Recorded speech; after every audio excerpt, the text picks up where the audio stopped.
Okay, our microphone's working. We're back. We're back now, folks. How's it going, everybody? This is Muditaheart, and we're back to the stream. Yes. Yeah, today we're going to be doing Simpsons Tier Maker.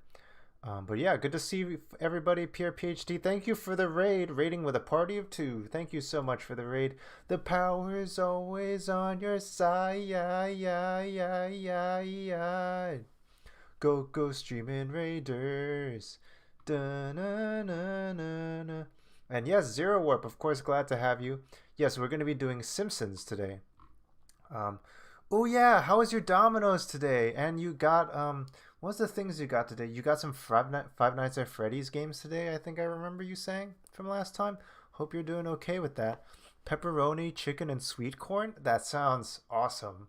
That sounds delicious. I feel like they don't use sweet corn as often in the States, but it's a. I feel like that would taste pretty good on a pizza.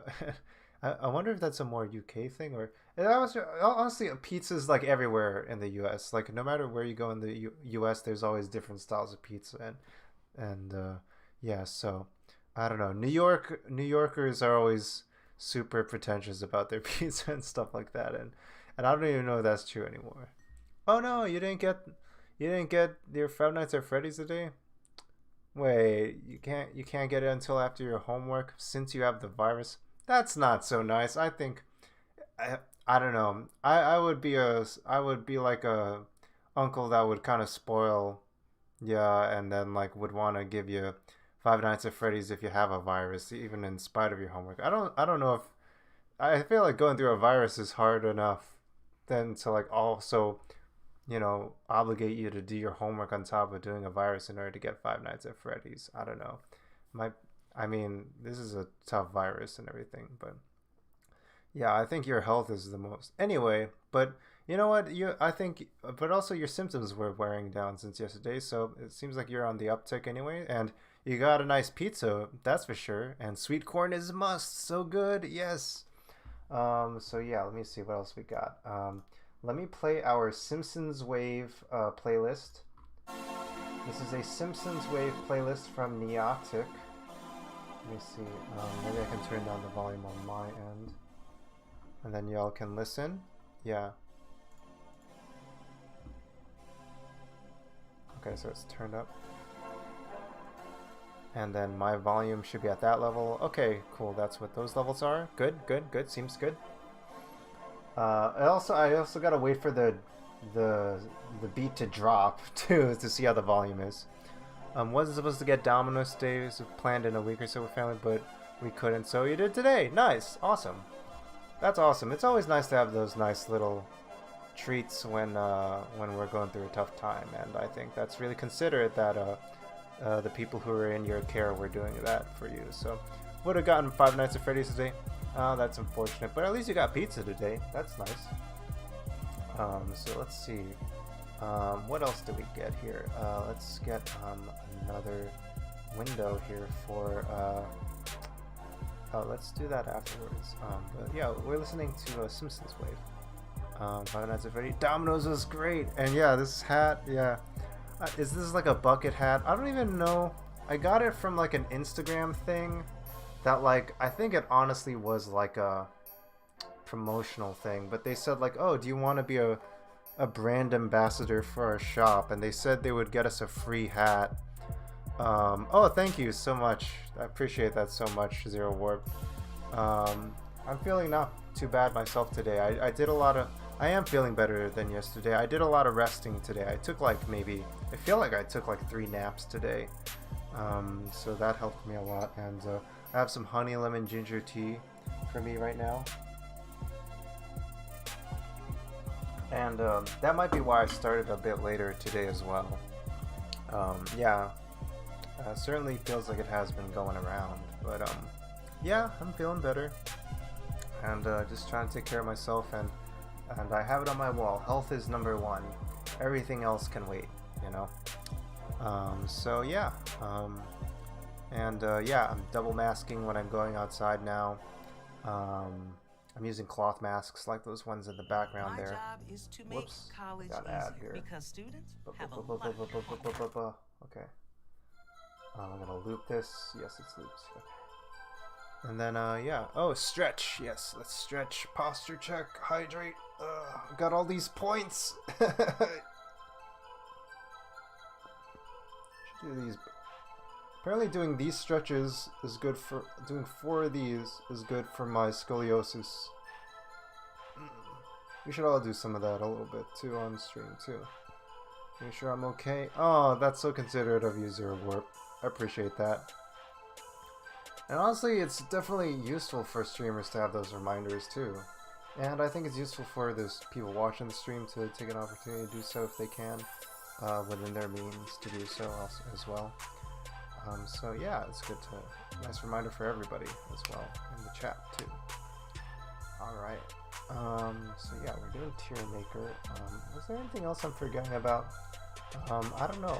Maybe we can just go on to the news segment of today, because it is our happier Sunday, as it were, as we are drawing from Happy Broadcast. So we will switch over to that. Whoops. Let's go to Happy Broadcast. There we go. Ah, okay, so now it's capturing that.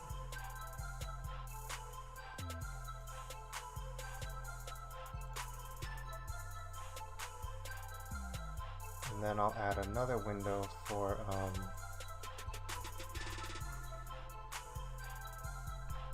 music browser.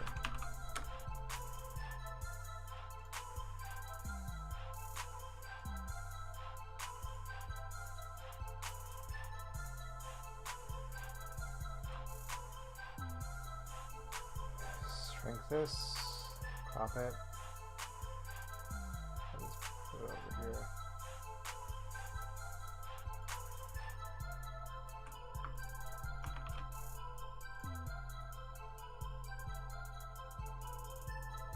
Let me see what I'm doing here, I don't mind. Transform.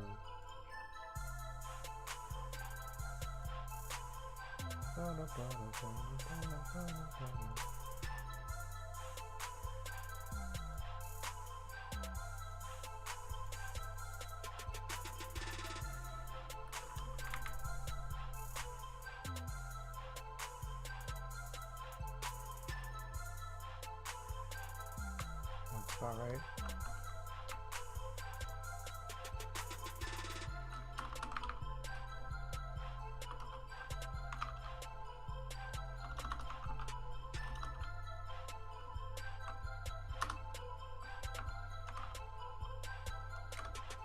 Something like that.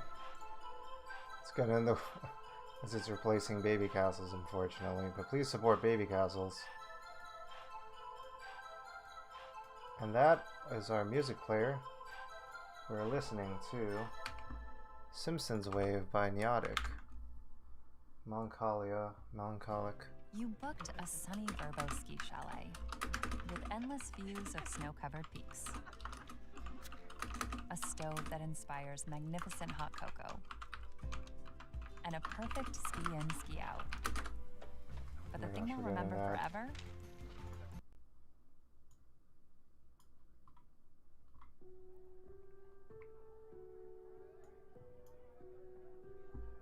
Okay, so let's see, what else are we doing?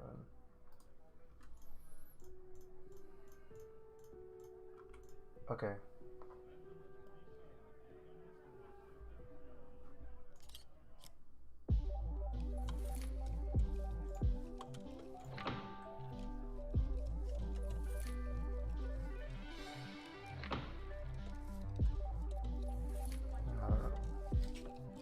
Make sure I'm okay. Favorite Simpsons character? We're about to find out my favorite Simpsons character. I think it's a collection of favorite Simpsons characters. But yeah. I don't know. I don't think I really get a lot of traffic through Instagram anyway, so I'm not gonna bother. But okay. So yeah, let's just follow our Happier Sunday news. So yeah, Happy Broadcast, Happier Sunday news. So let's take a look. January 9th, 2002. Now there's a ban on selling most ivory products in Hong Kong, the culmination of a 3-year process to eliminate the once rampant trade in the city. And from what I understand, ivory is like a pretty valued thing in the Chinese, traditional Chinese beliefs and stuff like that. So the fact that they banned it to like help elephants and like the process of like harming elephants is actually like pretty progressive. And um, I don't know, like it does feel like this weird like clash between like traditional Chinese culture and like animal rights and stuff like that, but it seems like it's gone in a direction to helping animals. So I don't know. I can't really say that's a bad thing. So yeah, all right, that's good. Good news for the elephants. According to a study, U.S. artist Logic 1-800-273-8255 song, named after the U.S. National Suicide Prevention Lifeline, led to a rise in calls and prevented suicides. Yeah, I was just going over that with... Oh man, I don't have my camera. Camera container. Hey, there, I'm back. Awesome. So yeah, I was just chatting into the void. My goodness. Yeah.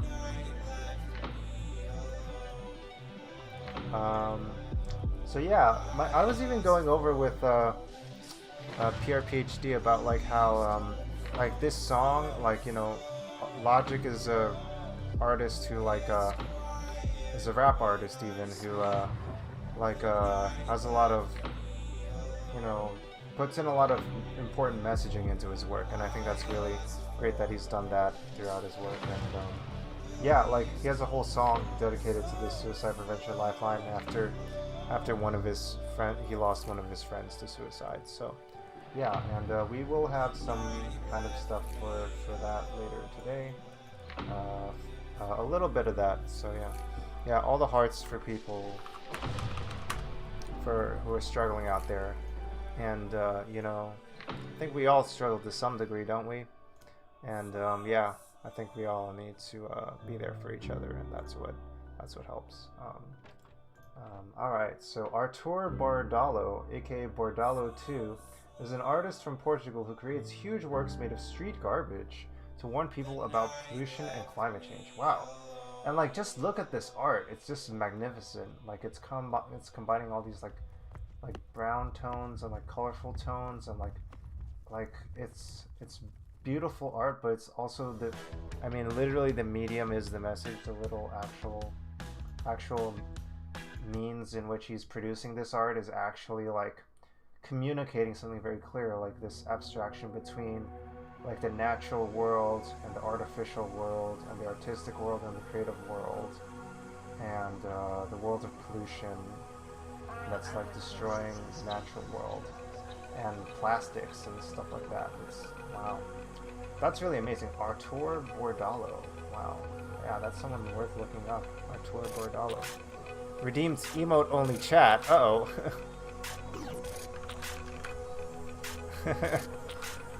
Oh my goodness. Does that mean we can only use emotes now?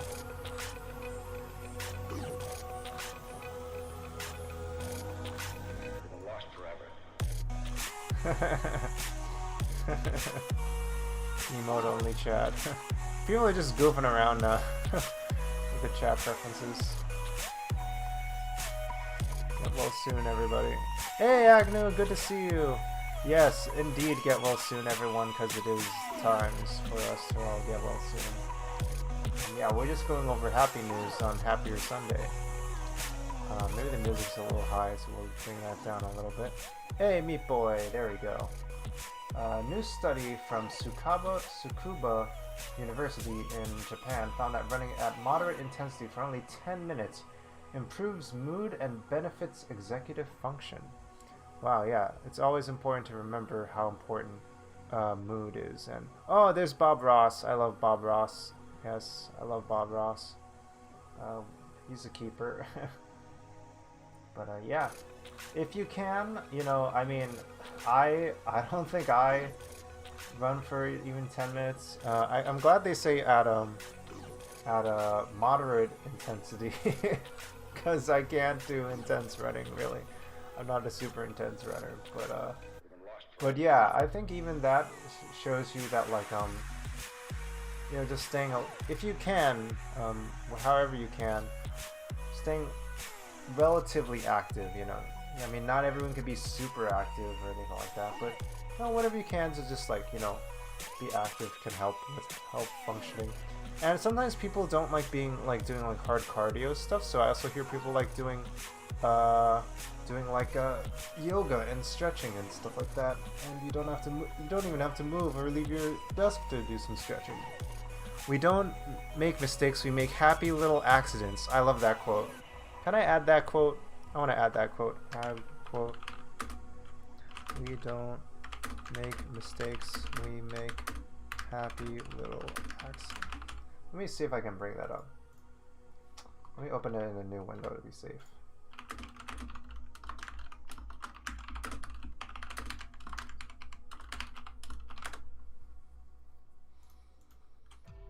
Mysterious thing time. Hey, yeah, this is non-stop ads with this playlist.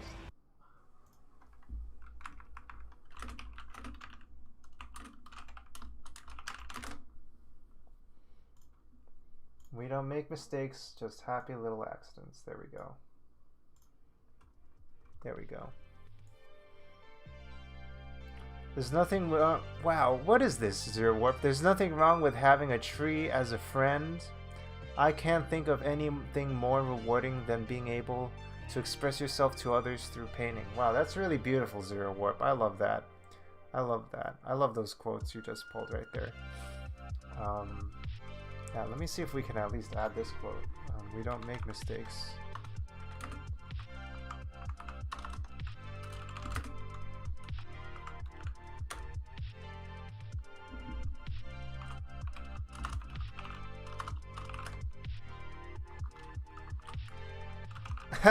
Oh boy, quote number 1. We got a lot of... we got the Mario quote. Oh boy. Let's see if we can get the other quote.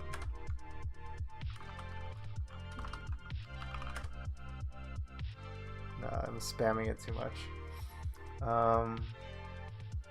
Shit, I didn't add that it was by Bob Ross. My bad. Oh well. But yeah, that's beautiful quotes right there. There's nothing wrong with having a tree as a friend. And expressing yourself through painting. That's a really beautiful message right there. Yeah. Yeah, happy little trees, right? Happy little trees. Mental health too, yes, mental health. If you or someone you know is in need of mental health resources, check out this page by takethis.org. Yes, please check that out. And I think they even have stuff that is just ready for just reading stuff. Am I ready for the one with most impact? A Bob Ross quote with even more impact than those? Oh my gosh. I don't know if I'm ready, but I think I want to hear it. I think I might be ready. Let's give it a shot. When life gives you lemons, make lemonade. Yeah, that's true. That's true. I literally have honey lemon ginger tea. And, you know, lemons might be sour, but you know what? Mix it with a little sugar, get some water, and you have a delicious drink, delicious beverage of lemonade. Wow. Make the most of your circumstances, you know. Make the most of your circumstances. It sounds like maybe that quote has a lot of meaning to you, Zero Warp. And it does. Sounds like, yeah, you're saying it's still great and it doesn't really mean much, but it sounds like it means a lot to you. And that's what matters. I don't know. I'm assuming that, but I don't know. I think that's an important quote too. When life gives you lemons, make lemonade, and you know, we don't make mistakes, just happy little accidents and stuff. Those things are important to remember. Yeah. All right, Captain Harpreet Chandi, aka Polar Preet, created history by becoming the first woman of color to complete a solo expedition across Antarctica. Oh my goodness! Wow. I can picture, you know, the Asian parent side and people being like, "Hey, how come you never get up out of bed?" And like, you know, meanwhile, I know this other woman, your cousin, you know, she's a captain and she completed a solo expedition across Antarctica. Man, I'm picturing like the toxic Asian parent kind of attitude. But fortunately, as much as I joke about that attitude, I don't really I don't think my parents ever pressured me in like that kind of way, surprisingly. So, yeah, I know that's a joke and everything, but I gotta give credit to my parents. I don't think they really pressured me so much in that kind of way. They did say, I feel like they did kind of worry about me that I wouldn't be able to provide for myself growing up. So I did feel pressure on that and a lot of other places, but nothing quite like, oh, be like your cousins or like blah blah blah or anything like that. So yeah, so I am pretty grateful for that. Tough times never last, but tough people do. Yeah, yeah, and tough people last, and also like soft people last because they're able to know how to be in touch with their feelings too, and that's also important. Also, I'm throwing that stuff in there. I gotta be careful. All right, France introduces free birth control for all women under 25 to ensure young women don't stop taking contraception because they cannot afford it. Oh my goodness! Wow, that's fantastic. Um, yeah, like yeah, like yeah, women's health and sex health is I don't know, uh, is essential. Like it really can like just change the trajectory of a person's life before they're really old enough to really understand the repercussions of their decisions. And like I don't personally believe abstinence is like a policy that is gonna work. But yeah, like yeah, and it's in a country like France where they are pretty progressive with things like this. So yeah, yeah, this sounds like pretty good news. Whether you think you can or you can't, you're right. That's also true. That's definitely true. Tiny 3-inch long tequila fish, once extinct in the wild due to pollution, has been successfully reintroduced in Mexico. So they were completely extinct in the wild due to pollution, but now they're back in the wild. So I guess they were in domestic captivity or whatever, but they've been reintroduced into the wild, and wow, I guess they're coming back. So yes, I love to hear. It's not often you hear species coming back in the news, so this actually feels very important. Like 3-inch long tequila fish in Mexico. This next one means a lot to you. You miss 100% of the shots you never take. Yeah, that one means a lot to me too. Yeah, because I mean, I don't know, like if you're already telling yourself to not make the shot, then you're definitely gonna miss it, right? And you haven't even taken a chance, That's good. No, I love those quotes. I'm happy to chat about them more if you'd like, but yeah. If you miss 100% of the shots you never take, I mean, like, I feel like I think everybody relates to that quote in some way because, like, there's always things we wish we could have done, and then if we don't do it, then we regret it,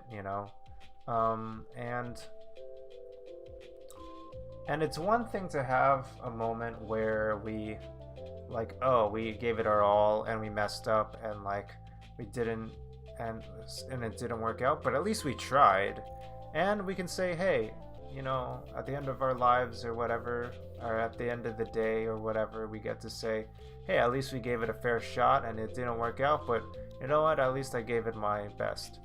And if you mess up, that's one thing, but if you don't even try, you'll always just keep wondering, like, what if I took a shot, what if I like saw what would have happened. And I don't know, honestly, that kind of thought has like made me anxious a little bit, but it honestly led me to actually take actions that I wouldn't otherwise take in my life. And yeah, it's kind of helped me in a lot in my life, especially early on when I was earlier in my 20s and stuff, where I was like afraid of trying a lot of stuff out. Yeah, it's a very relatable thought.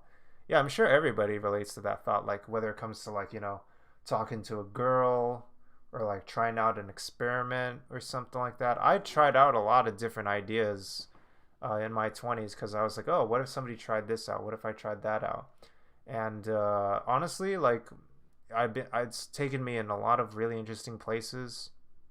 Like I've met a lot of interesting people trying a lot of things, and like traveling to different parts of the world, starting a lot of different projects, starting events, connecting with people in different ways, being open to different ideas. And those things have really, I don't know, have changed my life in remarkable ways. I don't know, like, yeah, it's made my life definitely more interesting, and I don't know, I've been able to live with less regrets that way, honestly.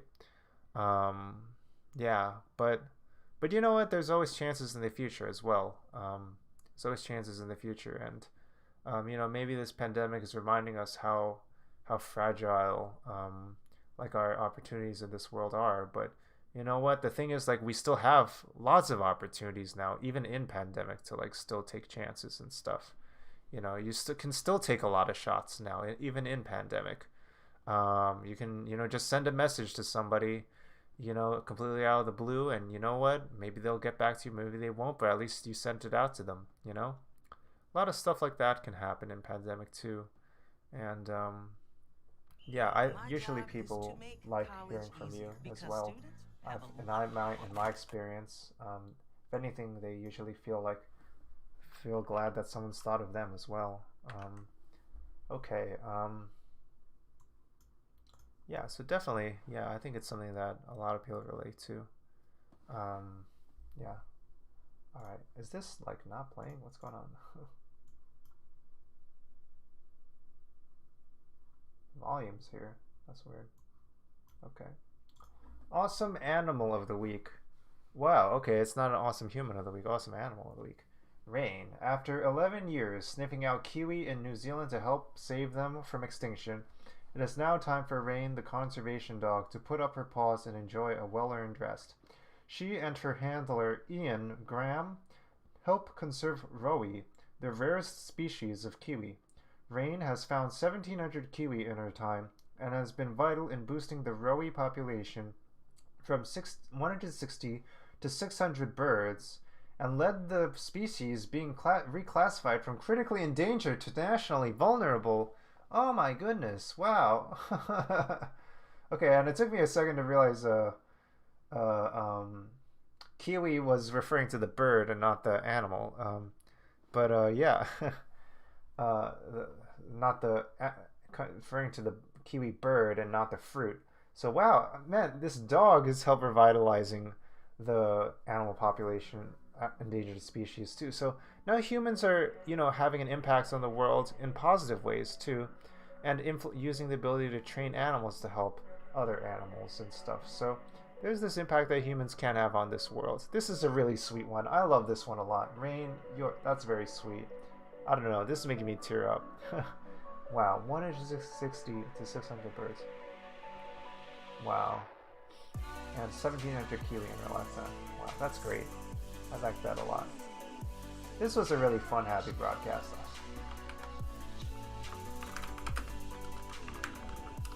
Happier Sunday, January 9th. This was a lot of fun. And as a reminder, we don't make mistakes, just happy little accidents. We got some Simpsons ones too, since we're going to play it. Yes, absolutely. Yes, we're going to do some Simpsons quotes as well. We just have a few more things. Maybe I could close some of these. But we just have a few more. Let's just do like a few of these, and then we'll get on to the Simpsons. Kids, just because I don't care doesn't mean I'm not listening. That's actually kind of nice to hear, because like the father's trying to listen still. I don't know. It does feel like there's a weird backhanded thing. Since this is a weird kind of mixed show where it's like it's got a lot of really smart and funny humor, but like there is a lot of sweet moments, but it does feel a little bit kind of mean sometimes. All right. Okay, here's some NPR. How to squash negative self-talk from their NPR Life Kit series. Be your own BFF. When you realize you're talking down to yourself, ask, would I say this to my best friend?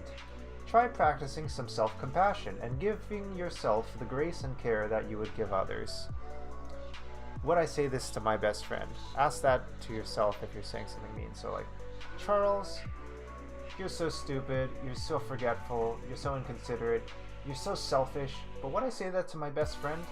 No, that's so intolerable. I would never say that to my best friend. Like, what if I heard someone saying to my best friend, hey, you're stupid, you're selfish. Hey, don't say that to my best friend. What's wrong with you? You know, so yeah, be your own BFF, you know? Yeah. So that's a good one. That's a really useful one. It's hard to remember to use it, but it's a good reminder to have that in mind. So yeah, pretty good part of the life kit here.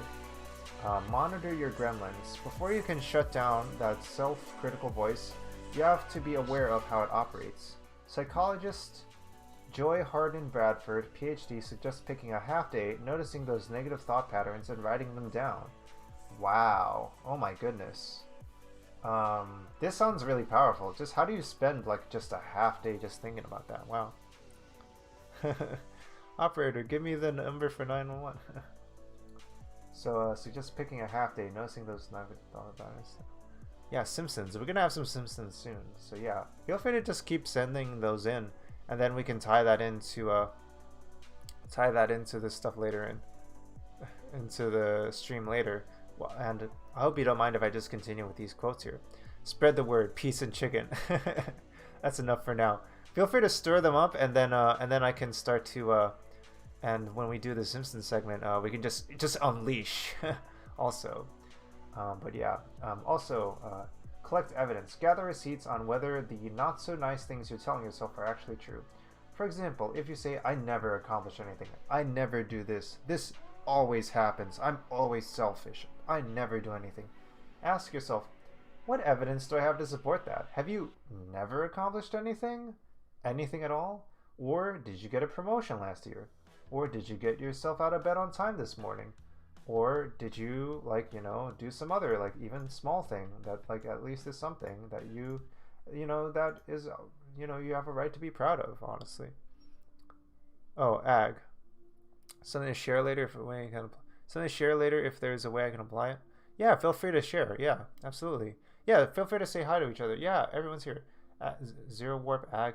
I have something to want to share later if there's a way I can apply it. Yeah, absolutely. Feel free to share whenever you find appropriate. I'm not exactly sure what it is, so let me know however you want to share it. I want people to be able to share some things around, you know, their feelings and thoughts and stuff like that, you know, but, you know, if it gets too intense, that is why we have, like, our mental health tag.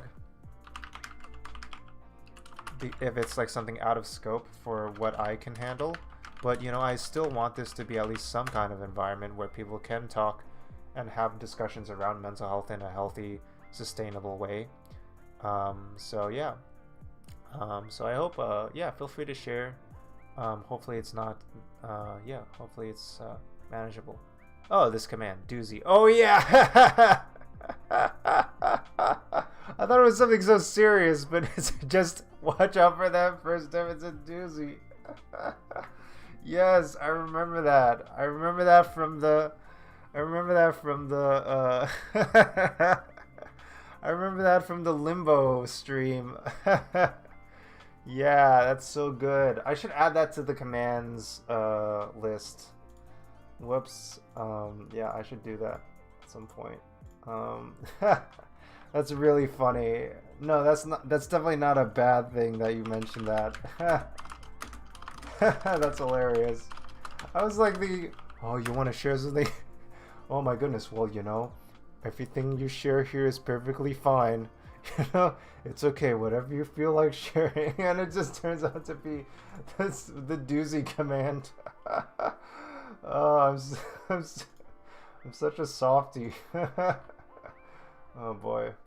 I'll add that to the commands though, doozy. And yeah. Oh yeah, let's share a quote.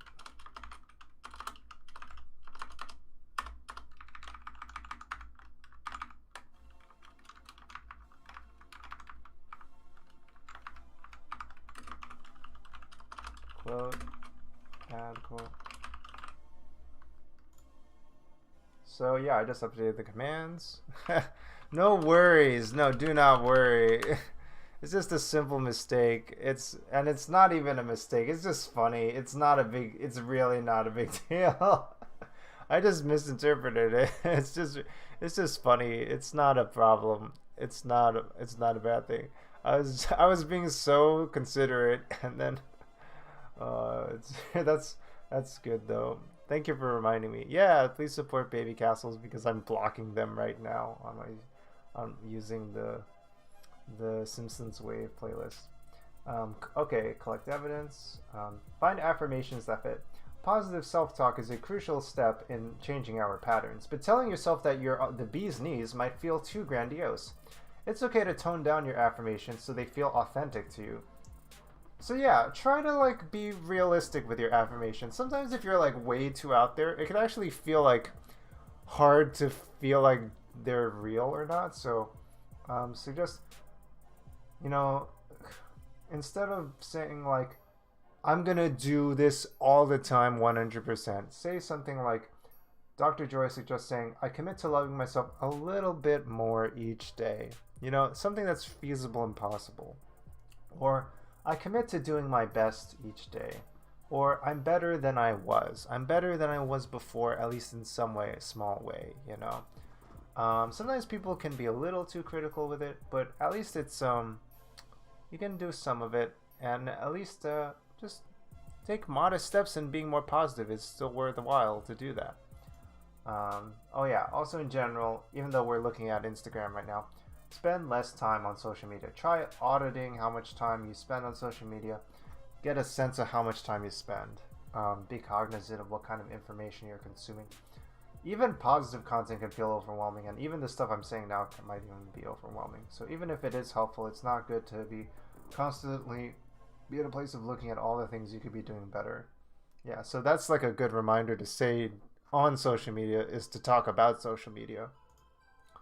And this is the last one, try to get out of your head. And if you feel stuck obsessing over all your supposedly horrible failings, Dr. Joy says doing something with your hands can help you get out of that space. So gardening, knitting, doing a coloring book, doing a drawing, doing some writing, Play-Doh, journaling, getting outside, observing the world around you, going for a walk. Hey, there's a nice emoji there. LA giggle. All right, cool.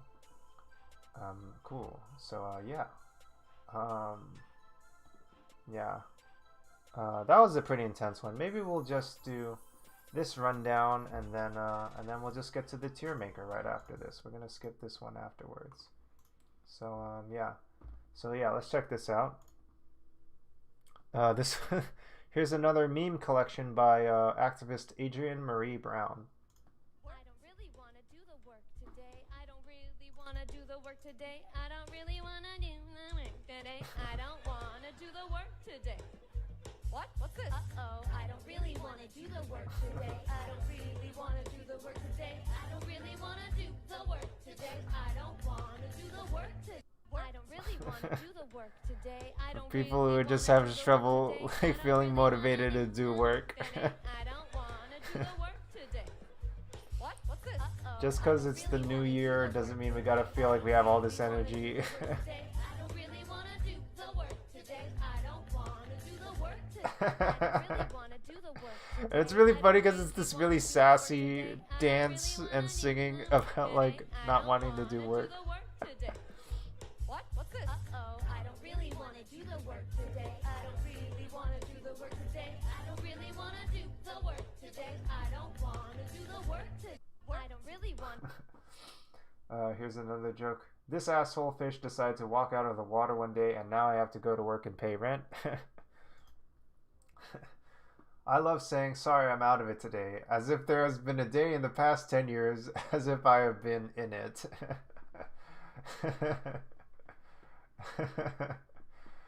Oh boy. That's not entirely true for me, but I don't know. It feels like increasing. I'm so tired. Alright. It doesn't really matter by Janet Jackson. Alright. Leaving 2019, it's like Grease, John Travolta. Entering 2022, it's like Pulp Fiction, I think, with Uma Thurman. 2022, exhausted. Good to get a couple of chuckles there. But yeah, rest up. We need to rest. These people look like they need to take a nap. I took 3 naps today. It's good to get some naps. Leaving 2019 meme? Yes. I think I shared it with PRPHD and then he might have shared it some places. So yeah, that's good. Some long-winded message about her feelings and our future. Okay. Hey, I just have a lot of sincere feelings about how I'm feeling. All right. I got no energy right now. Yeah, maybe me talking about all this, like, it's important to be, like, not so self-critical, and it's like, I'm just so tired. Maybe me trying to be so sensitive and be like, it's so important to take care of ourselves, and it's so important to be in touch with our feelings and check in with ourselves. I'm exhausted. I'm tired. Whatever. Ay, ay, ay. Okay, as I go to I'm tired. I don't understand. I'm just picturing someone just be like, hey, you better watch out. You better like do all this. You better do this and that. You better like, I care so much about this, and like, okay. That really is how it feels in 2022. Like, did you know there's all these problems and crises happening? The world is going to heck in a handbasket, and it's like, okay, I'm tired. I'm taking a nap. I'm gonna lie down. Whatever. Hey, I'm gonna have to have you come in today. That attitude really, is not acceptable. You really gotta do this at work today, man. You gotta make sure you gotta make sure you're at your top game at work today, man. We can't have you half-assed at work. We've been seeing you like half-assed at work. Okay. Yeah, okay, boss. Whatever you say, boss. 2019 Daily Vice. This is scary. 2022 Daily Vice. It's really so hard to even like.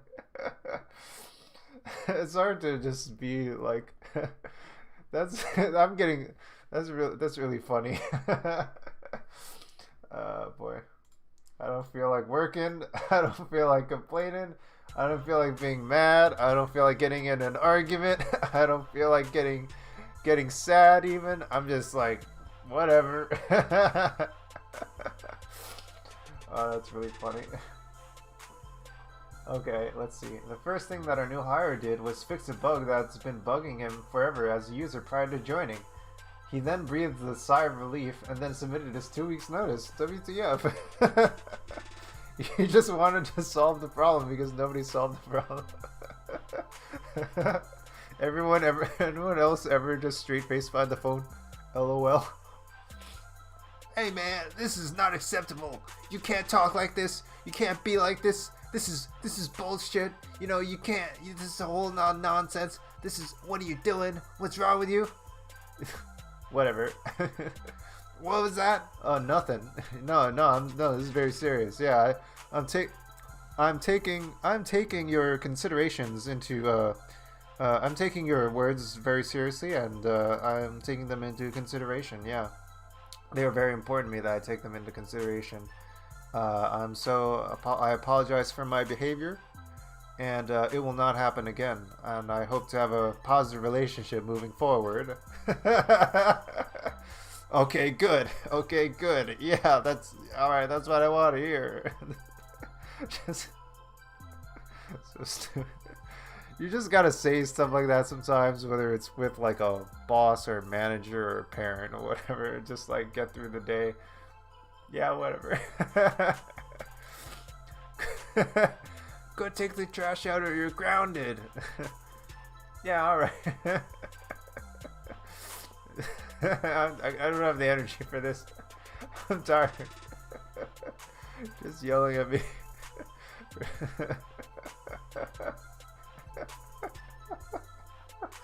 That's really funny. I feel like you're not saying that abstractly either. I feel like that's actually happened to you. Oh boy. That's what makes it even funnier.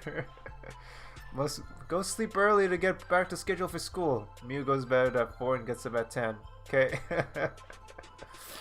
Just do your best, It's hard, it's tough. Oh boy. It's just tough enough. I mean,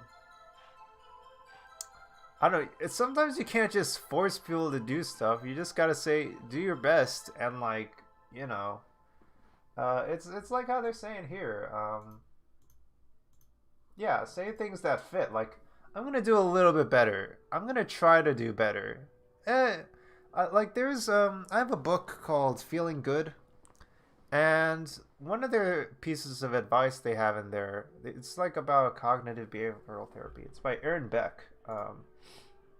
Let me see if I can find it. Feeling Good.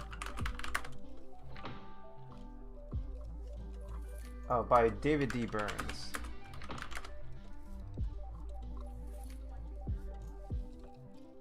That is it. So, yeah, books. Feeling Good. Feeling Good, the new mood therapy.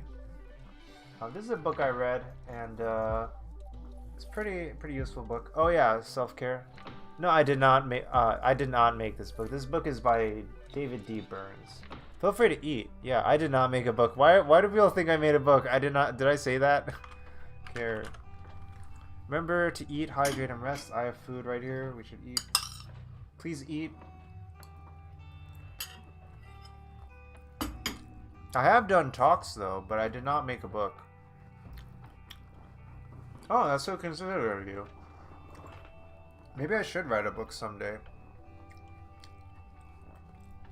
I've been thinking about writing a book someday. I should probably write a book someday.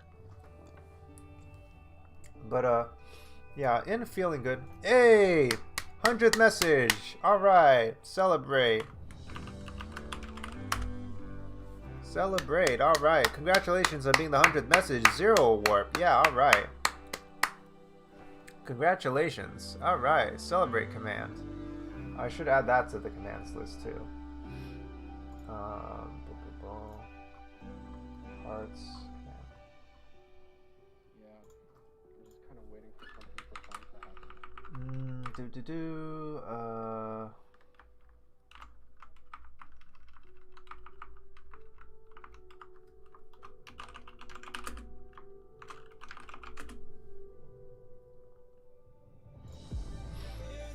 But yeah, in Feeling Good, he says like, yeah, pop the champagne. All right. Hey, Pierre PhD's here now. Hey, what up?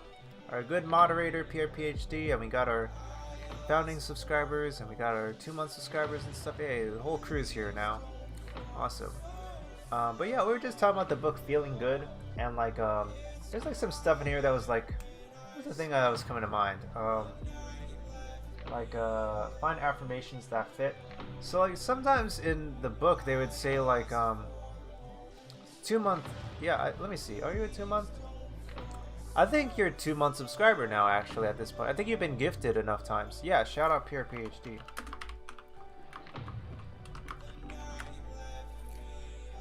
Last play Final Fantasy VIII. All right. Yeah, and also thank you for the raid, Pierre PhD. Yes. Yeah, I think you are 2 months Zero Warp after having enough gift subs. Yeah. So, yeah. But yeah, Feeling Good, the new mood therapy, was pretty good. I think there was a part, what was the part I was thinking of? I think there was a part that was like, telling yourself to be so harsh on yourself, to be like, oh, I have to do this. I have to do that. I have to accomplish this. I have to stop, eating this much ice cream. I have to do this or that. It's actually something that stresses you out more. So if you actually are kinder to yourself, it actually reduces the amount of stress you have and stuff. Oh yeah, and let's shout out. Yeah, of course we could shout out Agnew.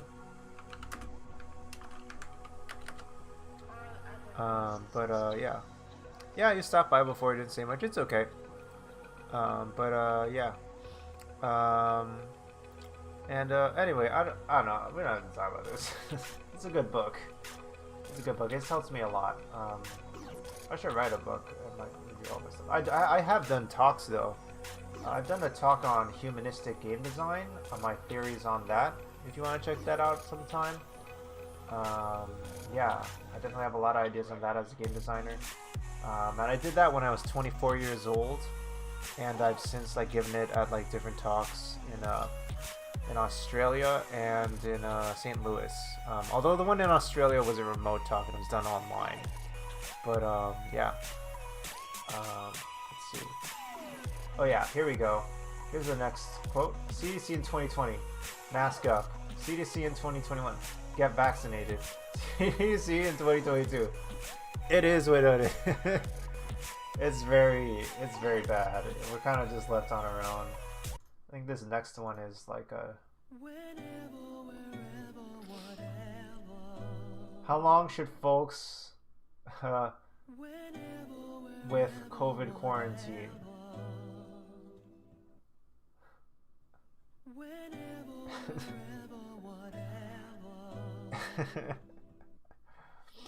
They just don't just say anything.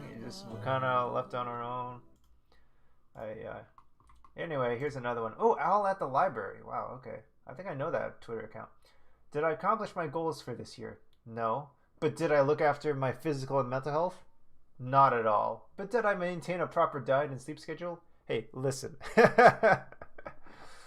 It doesn't matter. We made it through the year. I lived. We survived. That's enough. We don't have to like feel so much pressure to like accomplish all these things and stuff. Like feels like we just internalize so much pressure. Like that was a good one because it's true. Yeah. We gotta take it easy. There's so much going on. We just gotta... Yeah, we feel so much pressure to just like, we gotta like run back to work and like go back to running, back after break, go back up to speed after try to accomplish things after like, winter break and like during COVID and stuff. And it's just... Zero Warp, did you just say you tried but you can't always accomplish? You literally have COVID right now. What are you talking about? What do you mean accomplishing? You have COVID.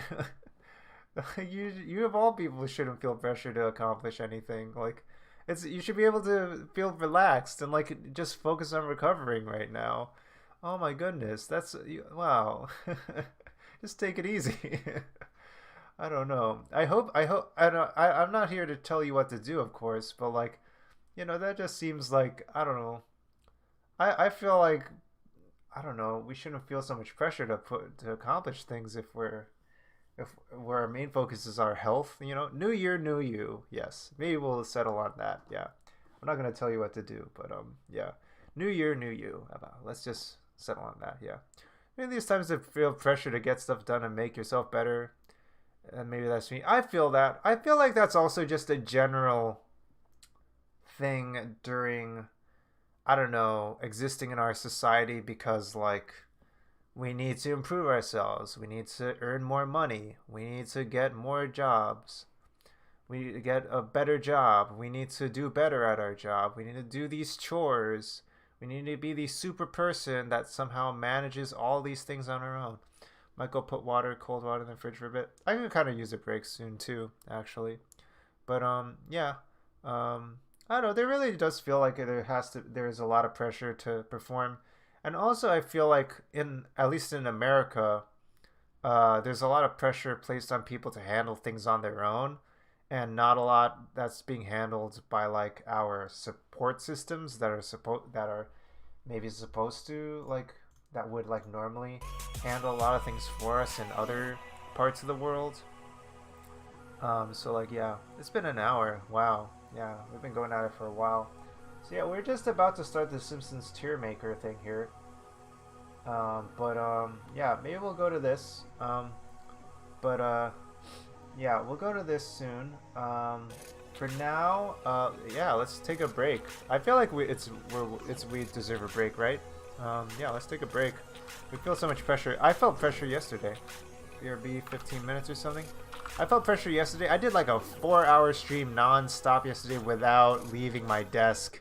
And I was exhausted by the end of it. I wasn't even saying anything. I was like, I couldn't even say words at the end of it. Let's take a break, everybody. Yeah, PRPHD does like Simpsons, but like, love-hate relationship similar like me. But yeah, we'll get to the Simpsons tier maker soon enough. So, BRB 15, everybody, do some self-care. Remember, physical health is mental health. And remember, this means I love you in American Sign Language. Yes. I love you. I love you. Alright. So yeah, BRB take 15 minutes. Alright, I'm gonna turn off my camera and microphone.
All right, and I think we're slowly coming back after that song just ended.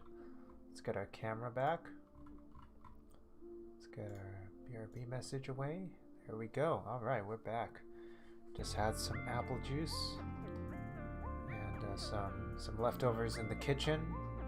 Yeah, let's continue with Simpsons tier maker. All right.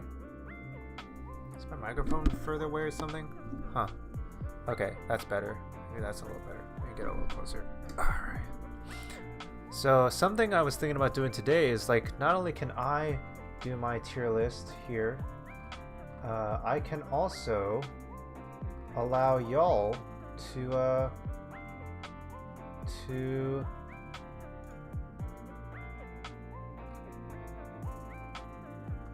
have y'all do your own tier list as well.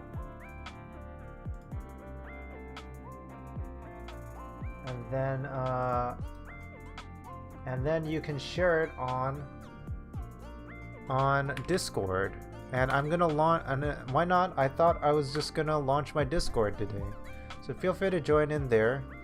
And then also DM me, and I'll send you an invite to the Discord channel that we'll have for my stream moving forward. All right. Yeah, so this is not only an introduction to tier maker, but also I'm gonna launch my Discord today. So let me see, how do I share? Invite people. Copy. So yeah, DM me on Twitch.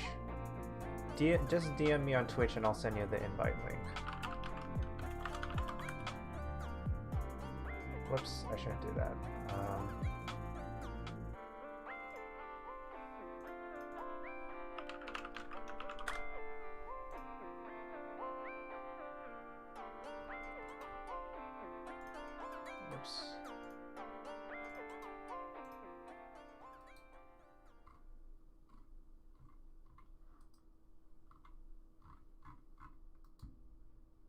Oh, what did happen?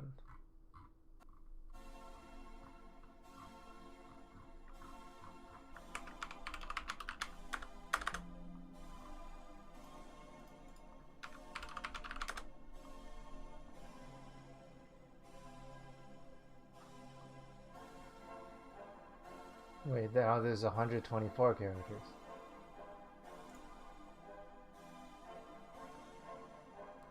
Send user in DMs? Okay, cool. I will find that.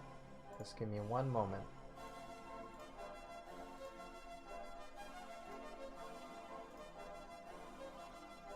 Okay, I'll send you an invite link. Let me see if this works correctly as I expect.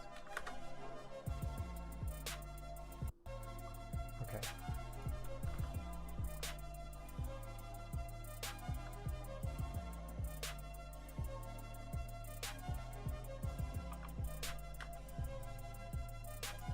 There we go. Okay.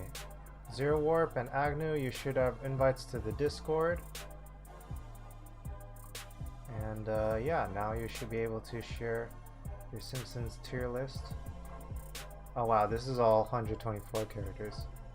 So yeah, we could just spend the evening working on this. So yeah. Hey, hey. Game highlights.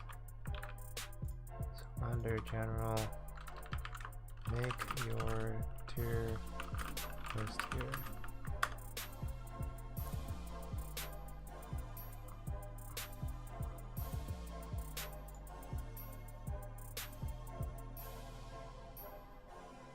Alright, and let's do the 124 character list, I guess.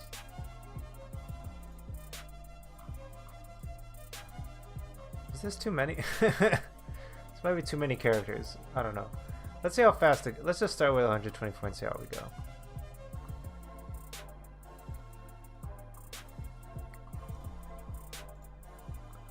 Alright, so yeah, people should be invited. I see people chatting in the Discord.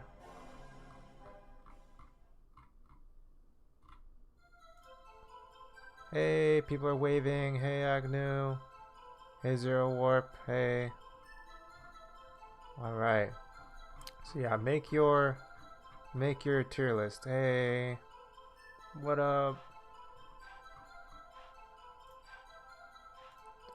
Alright, so yeah, time to join. Wait, okay, so what should we do? Should we do this tier list? The one that I shared in Twitch, or should we do this one? The full 124 characters Simpsons list. Which one should we do? What do you all think? I'll put it to a vote actually. I can do that. Cause I am in control. Twitch.tv. I'm gonna do a poll. Why not? Creator dashboard.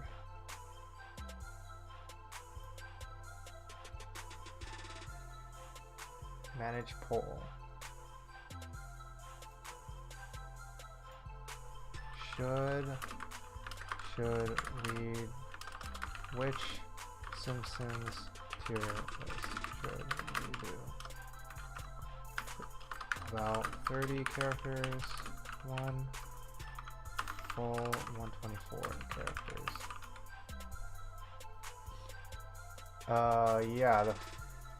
Yeah, it's also shareable also. I could send the link to that. That's in, yeah, I'll send links to both of it.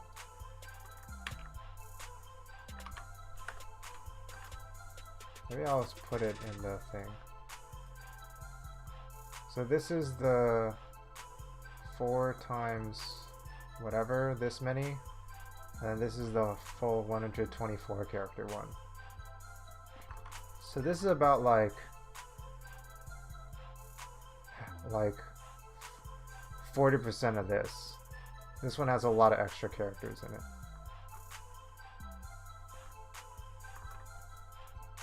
So I'm gonna do the poll now.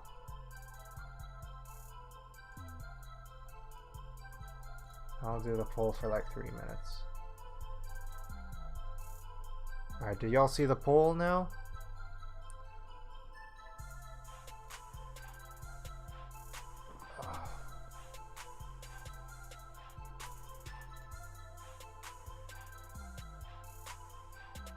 Okay, no votes. Okay, we got 1 vote for the full 124 characters.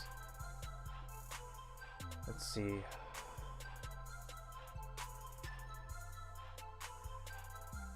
Just let it run down. Feel free to take your time looking at the two. This is the full 124 characters. Got a lot of characters here.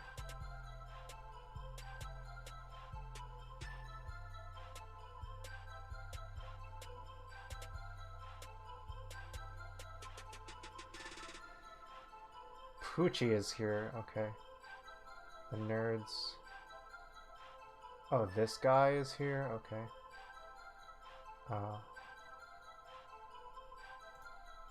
And then we have these characters. There's a lot of characters in Simpsons. Okay, let's see how our poll is doing. Oh, now it's split 50-50. Yeah, you can... When you're, just to be clear, when you're doing these polls, you can add a row below, and then under your new row, you can rename it Dunno or whatever, or add a row, not available, or something like that.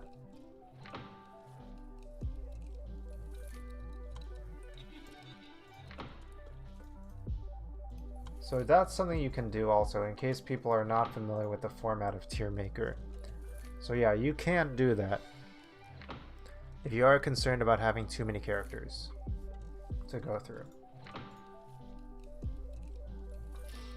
And we can all discuss the characters at the same time also.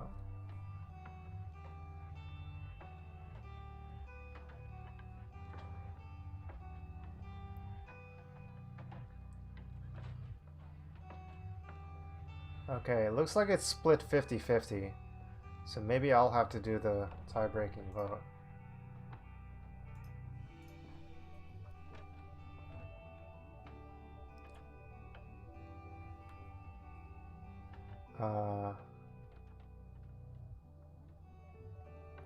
Yeah, looks like we're split down the middle. Anybody gonna vote on one way or another will be the deciding vote here, folks.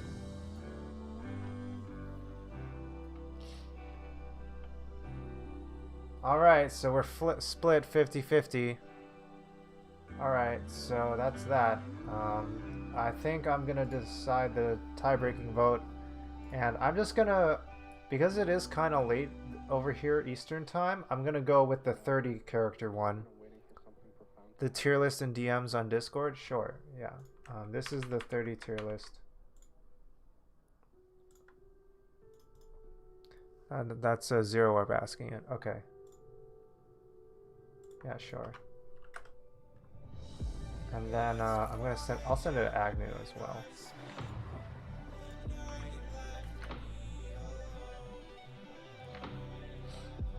Doing a laptop without Twitch. Okay, cool. We'll send that to Agnew and Zero Warp. So yeah, we'll do that, and then I'll link it again in the chat. Yes, S tier is the top tier, and then A is the next best, B is the next best, and then all the way down to F. F is the lowest tier, and then if you want, you can add your own tiers down here for like not available and whatnot. Alright, so yes, we'll do this list instead of the full 124 character list. So yeah, let's switch to this mode, and yeah, let's just go through the list here. Alright, cool, so let's do this. And alright, I'm just gonna go through this, and we can just kind of go along together. And you know, we can start in any order, and yeah, I've linked it in the chat. And let me know if you'd like to join along, and if you'd like a link also. And also if you would like a link to the Discord as well. Alright, so let's just go through this. Let me think. Let me see. I'm going to start it by saying Bart is S tier. He's had like the most... As a primary Simpsons character, he's already got some of the most dimensionality of any Simpsons character. Even though he's like kind of a jerk, he's still like... You see his sympathetic side, you see his highs and his lows. You still see him be a kid. You see him you see his regrets and stuff. So yeah, he's definitely got enough screen time to like show a lot of different dimensions. And you kind of like get sympathy for his personality and stuff. So yeah. Grandpa Simpson, let me see. Where did we place him? Well, he's like... Usually they treat him as a throwaway gag, Grandpa Simpson. But sometimes he has like really important moments where like, you know, it gets into his history, into his past and stuff, like with the Flying Hellfish episode, or like when he's like trying to date Marge's mom or something like that. So Mrs. Bouvier and stuff like that. So he's also a pretty good character. But even then, most of the time, he's still like pretty much a kind of jokey, gaggy character. So I would place him at a solid B tier, I think. Yeah, is that feeling good so far? Do people pretty much following along while doing their own thing? I'm just gonna keep going ahead then. Yeah. Can I make tiers? S tier is the top tier, and then it goes all the way down to F, and then you can add tiers here for like not available, or I don't know this character, or I don't care, or whatnot, so I don't know who they are, or something like that. Or like this character is like or you can add a row below. I'm gonna add a row here for stereotype. Because Simpsons is kind of messed up in that kind of way.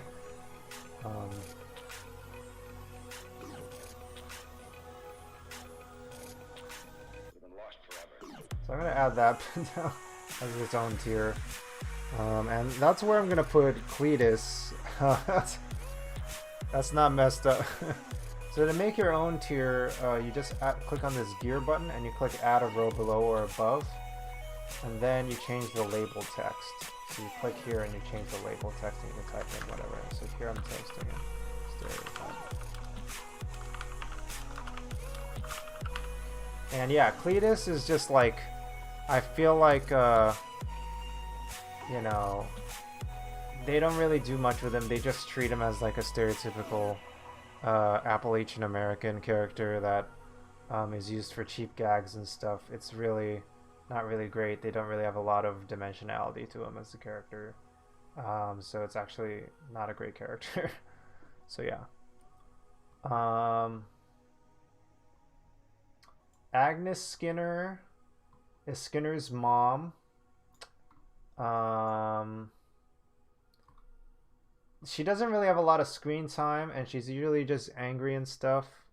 They don't really get into her background. Maybe the most time they get into her background is in the episode with the secret Skinner identity, quote unquote, episode.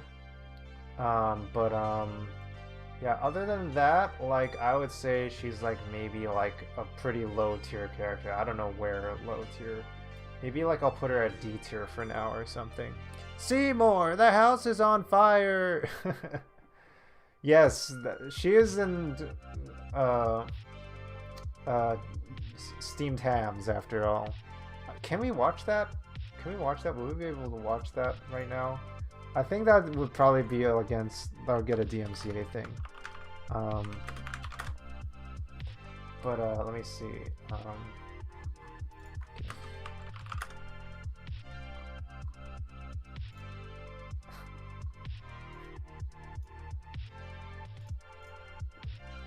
You call hamburgers steamed hams. For steamed hams, yes.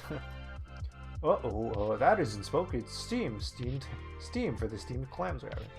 Aurora Borealis? Good lord, what is happening in there? Do Skinner with his crazy explanations. There'll be trouble in town tonight. Help! It's pretty good. But I must say, you steam a good ham. Alright, that's pretty good. I'm gonna... Honestly, is Skinner here? He's like an A tier character. He's pretty good. Skinner's a pretty good character.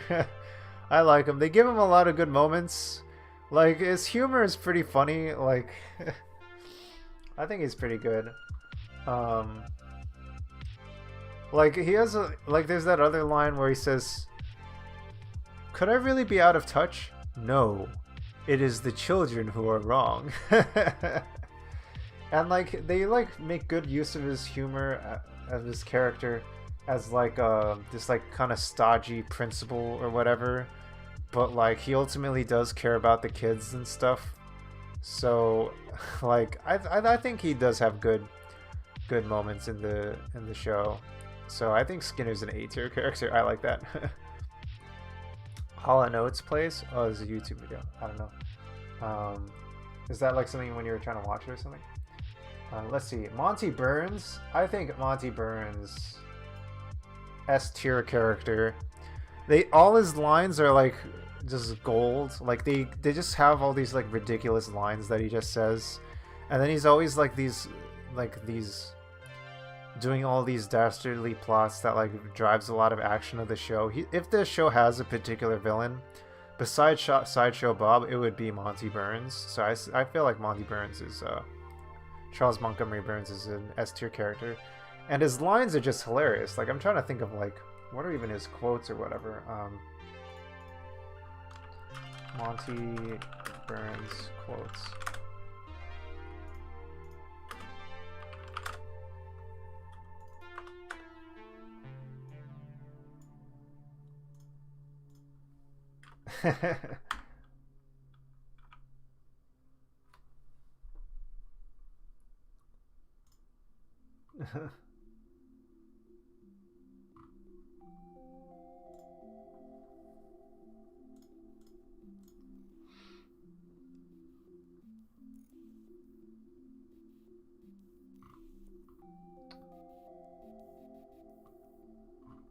Let me see my best.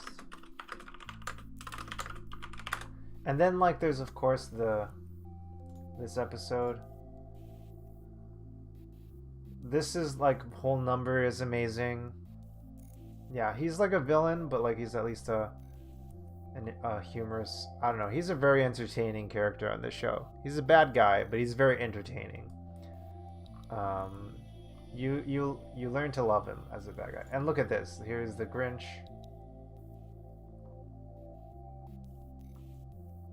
So yeah, Monty Burns, S tier character.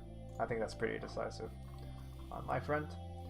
Apu, honestly, Apu, if it weren't, is it actually like gets pretty good moments in this show as a character for like as a person, but like I don't know, there's like a whole documentary about like how much harm he's done for the Indian American, South Asian American community, that like I think Apu has to fall under stereotype, and like actually have removed Apu from the show because of how much of a problem he was over time, and like there's a whole documentary about it. So Apu will be put under a stereotype here. But you know, as much as I want to appreciate Apu, he's like a problematic character. How do you share it? I guess you would go under save and download your image. And then once you download your image and share it in Discord. And then share it in Discord under stream highlights. Download image. Share in Discord under stream highlights. Then let me know if you want me to share on stream, because I don't want to share it without your consent. So let me know if you want me to share your image on stream. Barney Gumble, okay. Yeah, he's this kind of like, he's the drunkard character of the show. He's very he's like, you know, a problematic character because he's portraying alcoholism in a funny way. But they do get a few good gags out of him. They do get a lot of good gags out of him. I would say he's actually like maybe B tier or so. Like there's like his whole episode where he does the Springfield Film Festival is really good. Let me see. Barney Gumble.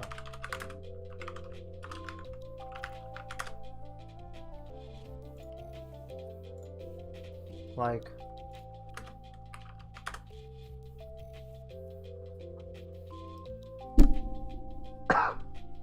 sorry, hit the microphone. Like this episode like kind of really made Barney a really full-fledged character. And yeah. Unfortunately his short film in the film festival was called Pocahontas. And like this line, oh my goodness, I felt it. Don't cry for me, I'm already dead. Oh my gosh, that really got me. Whoa, there's a pin. There's a Simpsons pin badge for this. Oh my goodness. And then there's also in the middle of the really dramatic movie, it's like, Mr. Gumble, this is a Girl Scouts meeting. Is it? Or do you girls just have issues admitting you have a problem? So yeah, Pocahontas. There's a line in Othello about a drinker. Now a sensible man, by and by a fool, presently a beast. Well, that pretty much covers it. Wow. That's pretty good. Yeah, Barney Gumble. Solid B tier character. Carl, Lenny and Carl. I don't know. He's like the definition of a C tier character. Like I feel like Carl is just kind of like there to be with Lenny. Like send on Discord. Did it go through? Let's take a look. Let me see. Agnew, or Zero Warp, or Discord. Let's see on Discord. Yes. Oh, I see. Okay, you want to share it on stream? Okay. I want to finish mine first before we see everyone else's. Oh wow, everyone finished fast. So maybe I should finish mine faster. So yeah. Okay, I will share it on stream when we get done, and then we can all compare afterwards. Chief Clancy Wiggum. Let's see. I did see it, so yeah, we will share it. Chief Clancy Wiggum, I say, is a pretty funny character. Goofy, comical. They have lots of good jokes for him. Pretty reliable for jokes as a character. So I would put Clancy Wiggum as a A tier character. And they use him in a lot of screen time. They give him a lot of decent amount of screen time, and like he's like really funny, but he's also like got a family with Ralph and stuff. And yeah, Wiggum's good.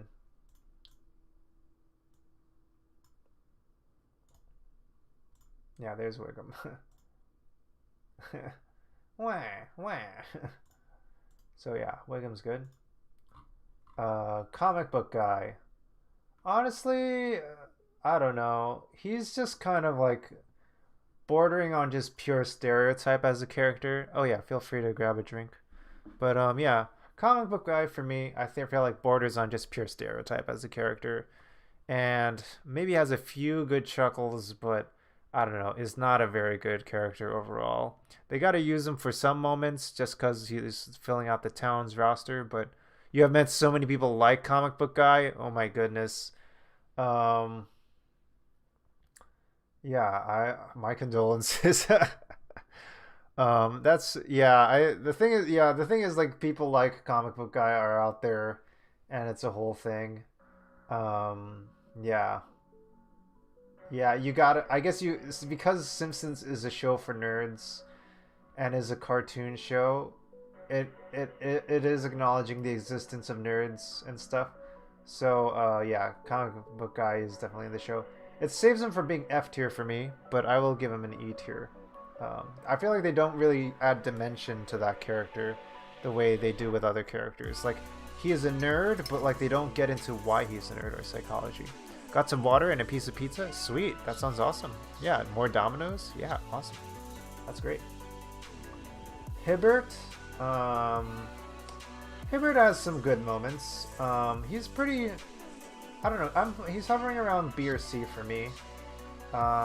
He's like a solid character. As the kind of like... Most of the time, though, he's just kind of relegated to like the one-off, like kind of like doctor joke, where it's like, he just laughs inappropriately, and then doesn't really add much to the plot, other than just like announcing like medical conditions in an inappropriate way and stuff. He's more of a vehicle for like certain moments and stuff. So maybe he's like a B tier character, or a C tier character even. This moment where he's with Hugo that they show him is really funny though. But yeah, Hibbert I feel like maybe is like maybe a B or C character. See, Dr. Nick Riviera. He's like a quack doctor, and I don't know. He's like they got a lot of.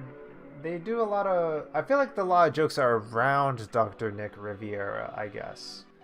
But I feel like him as a character, as what he represents as a person, is like very one-dimensional. And they never really get into him. So I feel like he's maybe a D tier character to me. And like, yeah, I feel like they do have a lot of good one-liners and stuff with him, where it's like, oh, if you're trying to... Homer, you're trying to gain weight instead of lose weight? We'll chew bacon instead of chewing gum and stuff like that. So I have lots of stuff like that with him. I think he's like a D tier character. Wow, there's still a lot more. I gotta get through these. Lou is a C tier character. I feel bad because now I'm making all the African American characters C tier characters, which Feels unfortunate. That doesn't look good. Um, I wish maybe that kind of speaks to like how the show could represent people of color better in the show, and like here we have Apu and the stereotypes. So yeah, Simpsons could do a lot better with people of color. Willie, I think, is a B tier character. Funny, but butter your bacon, boy. Willie's got some good jokes in there, but he's generally a side character, never the center of plots. But he's got some good jokes in there, and I feel like they aren't jokes completely at his expense as like someone who is foreign. There's like jokes that are just kind of about his own personality and adding to dimension to his character. So I think it's actually like he'll be angry about things. He'll have interests. He'll have personality. So I think he's a solid B tier character. Agnes Krabappel drives a lot of episodes. Has a lot of dimensionality to her. She's not only Bart's teacher, but she also has her own plots as a person, as a teacher. So she's a solid A tier character. A lot of her plots generally involve around Principal Skinner and whatnot. The voice acting was amazing for her character before the voice actress passed away, very tragically. I don't know if it's very tragically, but it's very sad. Rest in peace to the voice actress. But yeah, really like dynamic voice acting for this character. Really love Agnes Krabappel as a character. Solid A tier character. Fat Tony is like an Italian stereotype, but like they get enough jokes out of him that he's actually like pretty like interesting as a character. Like him and the mafia in the show are like they do mafioso stereotypes, but there's actually like a lot of real kind of originality around them that aren't just pure stereotypes and stuff. So like I think he's a solid B tier character. Frank Grimes is a character that does a lot in his single appearance, and he's more about the show rather than he is a character. He's like in response to the show, and I would say I would give him an A tier. But maybe as far as the character goes himself, maybe he's only B tier. So yeah, what he highlights in the show is maybe B tier. Hank Scorpio is an A tier character for sure. I think we just watched his episode the other day. You only move twice. Hank Scorpio, voice acting by what's his name? Let's see. Hank Scorpio.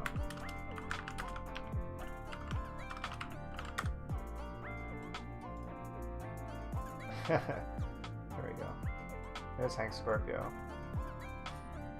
See, I didn't even wear my shirt.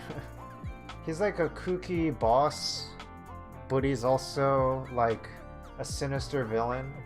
But he's also like trying to be the world's best boss and also try to run the world's best neighborhood.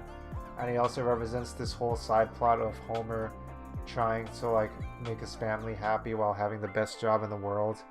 The best one and done character ever, kind of universally acclaimed as a one and done character. So Hank Scorpio is an S tier character. Hans Moleman, oh boy. He is like always like a side character with like really silly jokes and stuff, but his jokes land really, really hard for me in this really, really weird way. So I think Hans Moleman is just really funny as a character. So I think he's somehow, even though he's like kind of like really a lot of one-shot jokes, like I don't know, I think the way they use him is just A tier, like how frail he is and stuff. Homer, of course, is A tier, S tier, just so much dimensionality. I think I might even add a category for the Simpsons themselves, even. Yeah. Yeah, I don't know. But yeah, Homer is definitely an S tier character, top tier character. Shows humor, compassion, anger, all the range of emotion, often around anger and confusion and stupidity, but you learn to love him. But also a lot of irresponsibility, but also still someone who cares about his family and stuff. Oh no, Santa's Little Helper's not on the list. Oh well. Kent Brockman is a funny character. Solid character on the ensemble. Very, very funny. But always a member of the ensemble. Never like having his own kind of moment or anything like that. Just a good ensemble character. But his notes really hit pretty well with like his delivery of like news and like how he delivers the news in like kind of like without like missing a beat and like stuff like that is really funny.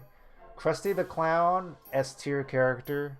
Krusty the Clown, they get into his background as a performer, as an entertainer, as a showbiz person, moving fast and loose, living the fast life, but also his origins as someone who's like a hustling to strive it in America as a Jewish American immigrant. So Krusty the Clown, S tier character, definitely. Yeah, Santa's Little Helpers is the first episode of Simpsons too. Lenny is a solid C-list character. I don't know. What about Lenny? I don't know. His jokes are funny. He's almost a B, but he's definitely a C-list character. Yeah, the episode with Krusty and his dad, the rabbi, are really good. Like, there's so much pathos to those episodes. Like, they're like, wow, like they've just dedicated so much to that, like to really flesh out that character a lot. So yeah, Krusty. And then also on top of that, there's that layer on top of like his like really fast moving, like, you bet against the Harlem Globetrotters, and like he's spinning the ball in his finger, and his like habits for like addiction and like gambling and stuff like that and stuff. So yeah, how long is the stream? I think we're only gonna go for another more hour or so. But like, yeah, we don't want, I feel like I'm kind of belaboring this points a little bit. This is taking a while. Yeah, I feel like I'm talking non-stop and it's pretty fast. I should probably take a breather here. Or like maybe I should modulate my speech in some kind of way. Not be so nerdy. Let me see. Lisa, S tier character. Smart. The moral conscience of the show. Great character. Fun. Funny. Still a little kid. Gets along with her brother. Doesn't get along with her brother. Loves her family. S tier character. Maggie. I don't know. They don't do as much as they can with her. She's a B tier character. But Maggie Makes 3 is good. But that's more of Homer's story. So maybe Maggie's a B tier character. Marge. Honestly, this one was a big decision for me. I think she might be a B tier character for me, honestly. They don't honestly like kind of relegate her to like the kind of, they kind of try to make her personality be boring, and there's moments where she breaks out of that, and her resistance to being a boring character is what makes her interesting. But in general, they make her a boring character as almost as if on purpose and stuff. So Martin Prince, A tier character, really funny character, really goofy. Quimby is a funny character, A tier character. Milhouse, S tier character. Meme Lord Milhouse. There's like tons of Milhouse memes.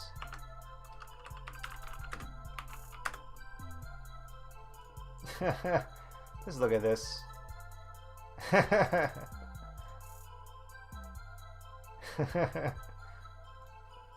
Everything's coming up, Milhouse. Poor Milhouse. Poor Milhouse.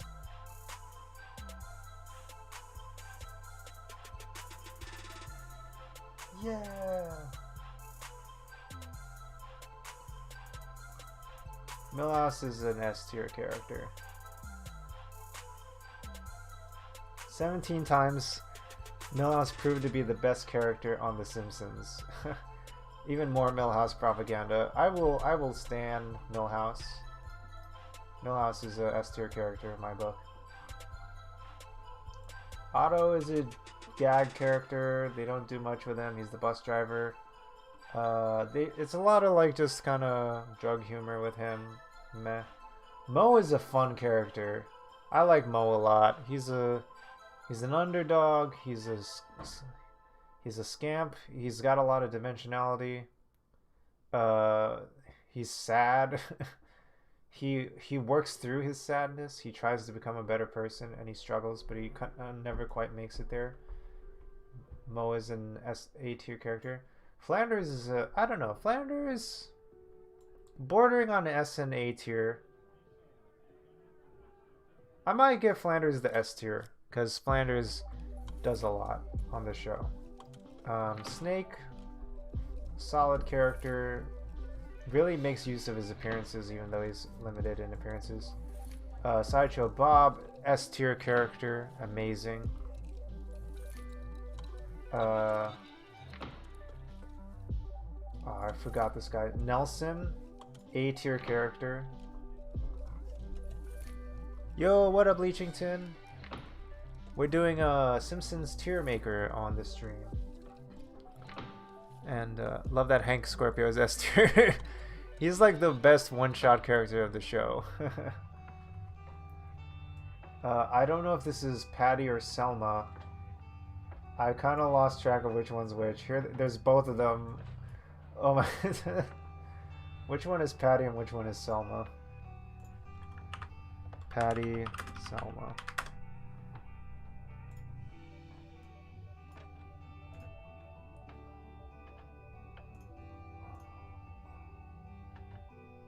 Work at the DMV. Hairstyle. Patty has an afro, while Selma's similarly textured hair is parted in the middle to form an M. Patty has an afro, Selma has a Selma M. Selma M. Attire. Patty wears a short sleeve pink dress and pink shoes, while Selma wears a hemmed sleeveless blue dress and blue shoes. Jewelry. Patty wears triangular earrings and spherical beads, while Selma wears circular earrings, shaped in an S in earlier episodes. So, Patty, Selma. Selma with an M. Okay. Patty is the younger of the two. She dated Principal Skinner. Patty's only relationship was with Principal Skinner. She also came out as a lesbian. Selma dated Bouvier, Terwilliger, Hutz, McClure, Stu Simpson, DeMacchio, Robert Bob Terwilliger, Oscar marriage to Lionel Hutz. She began dating Troy McClure. That was a really good episode. Another unseen marriage was to Disco Stu. Yeah, okay. So yeah, Selma's got more to chew on her. That's the one I think that I need to know. Selma's like a A or B tier character, and then Patty's maybe like a D tier character. Oh shit. Okay, good, it's saved. Professor Frank, I guess is, I don't know, he's okay. He's a C tier character. They use him for gags and stuff. All the prank calls made a Mo a higher tier for you. That's good. Mo is a really good character. He's like a borderline A and S tier character. They have the crossover where Bartlett Stewie have a prank call. Takes it way too far. Yes, Stewie and Family Guy definitely takes it much further than Simpsons. Waylon Smithers, yeah, Smithers is like a B tier character with his relationship with Mr. Burns. But like Mr. Burns is what really makes Smithers' character interesting. Ralph is S tier. Ralph is precious. Ralph is hilarious. Ralph is a king. Ralph is a champ. Love Ralph. Reverend Lovejoy. Kind of a good character, C tier character. Honestly, not a lot of E or F tier characters, or even D tier characters. Honestly, a pretty good show overall. Sea Captain is a kind of throwaway character. I might put him in E tier. Sideshow Mel. I don't really think he's kind of. I like his delivery a lot, but other than that, they don't really use him that much. He's maybe like a tier D or something. Superintendent Chalmers is really funny. I like how they use him in like steamed hams and stuff like that. And like, I don't know, like even in his appearances he's really funny. Hey Mo, can you give a message? Last name Key Bum, first name Lee. Leaky Bum. I just want to see a bunch of Mo jokes. Mo's Tavern.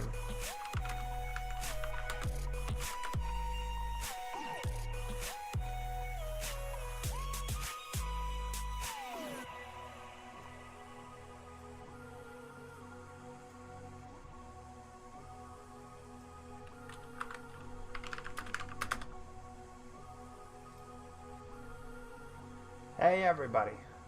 Okay, it doesn't say. B.O. the problem. Oh, problem. Got a phone call for Al. Alcoholics. Is there butts here? See more butts. Oh yeah, Uncle Mo's. Wow, Mo's has had so many different arcs in this show. Maybe he does make it to S tier. Mo is pretty good. I'm gonna think about it before, but yeah. Okay, Kang and Kodos are okay. They're pretty good actually. They make use of their appearances with like their special appearances on Treehouse of Horror. But yeah, I will put them at a B tier. Yeah, they're pretty fun. Troy McClure, solid character, really fun character. Yeah, by the late great rest in peace what's his face? And Lionel Hutz is also a really fun character, fun B character, but by the late great not Phil Lamar. What am I thinking? Why am I totally blanking? Troy McClure.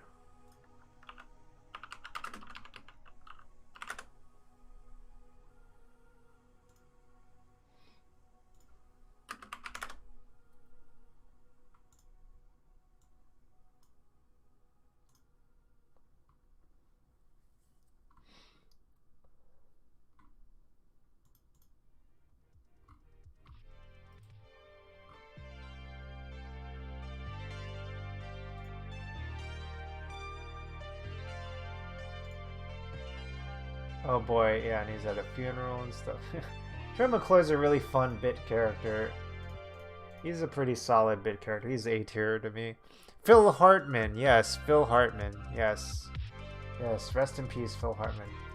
Jimbo? Jimbo's a really funny character.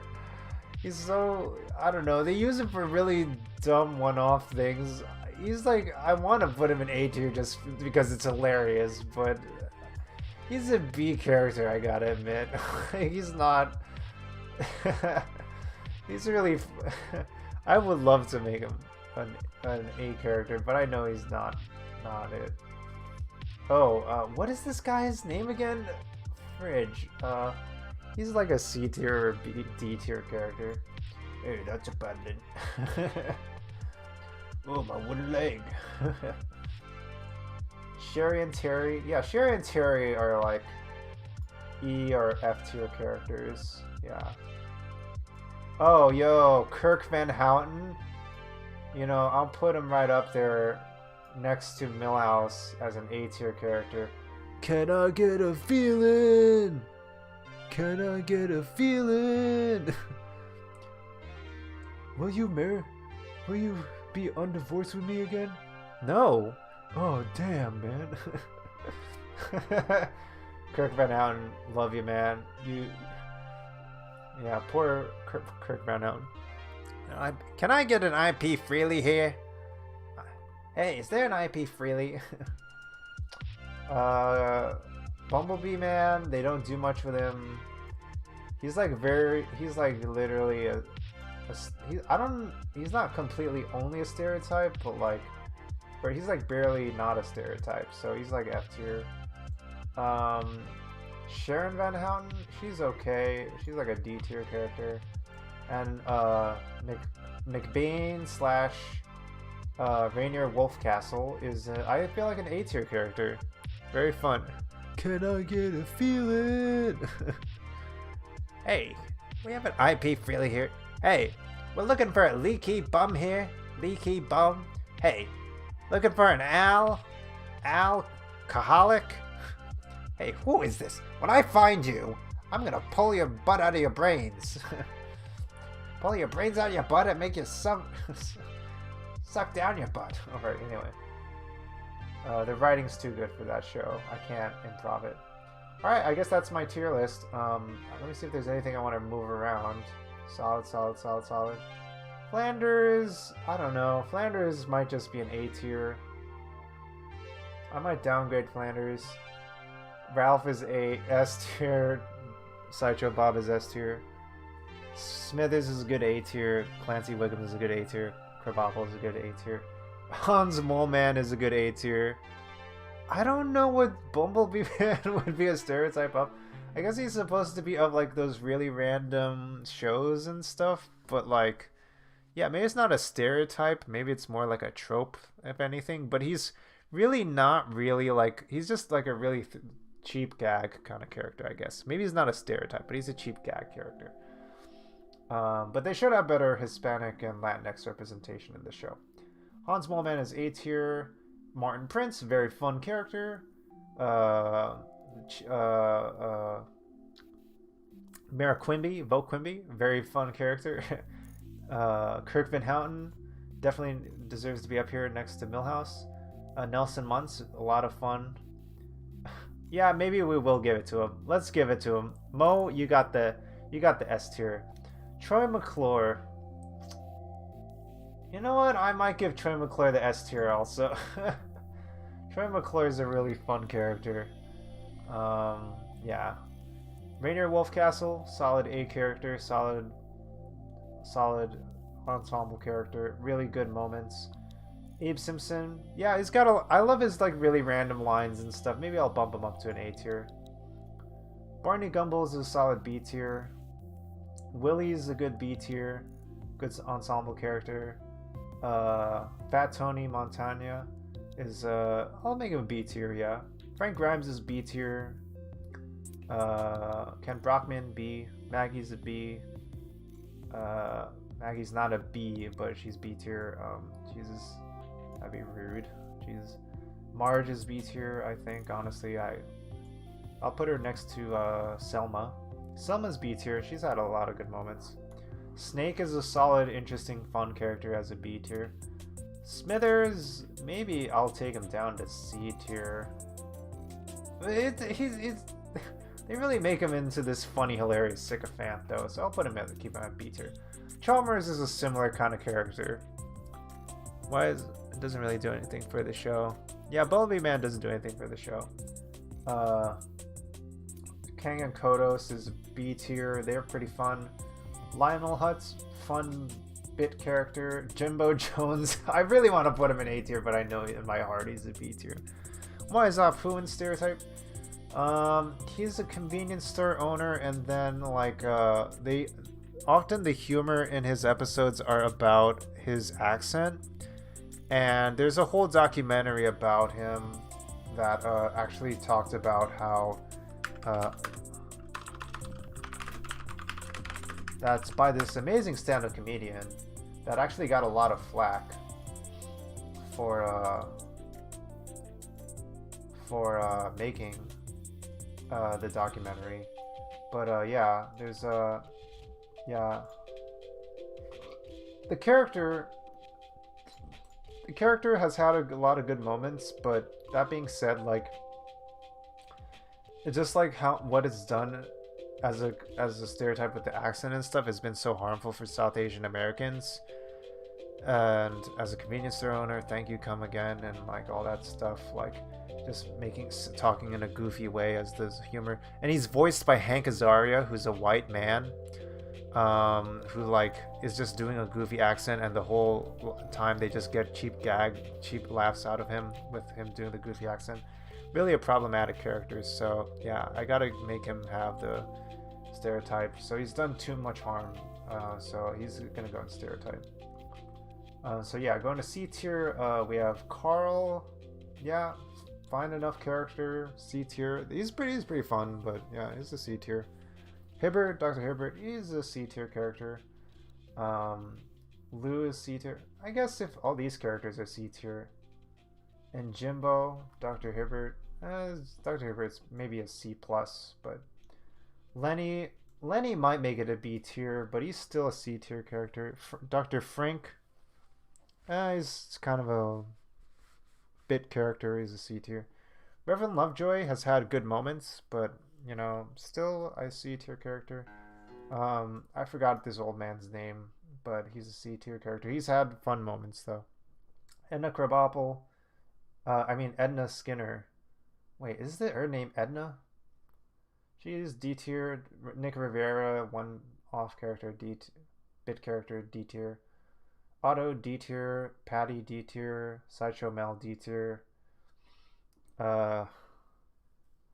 Sharon Van Houten D tier. Like she's D tier even though Kirk Van Houten is A tier. Because like he's hilarious because of how little status he has. And you kind of love him for it. Comic book guy E tier, Sea Captain E tier, Sherry and Terry F tier, Bumblebee Man, and Cletus and Apu. All right, that sounds good to me. Download, save it.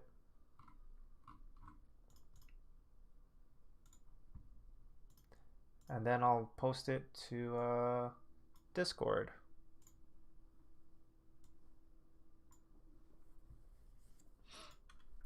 My Simpsons.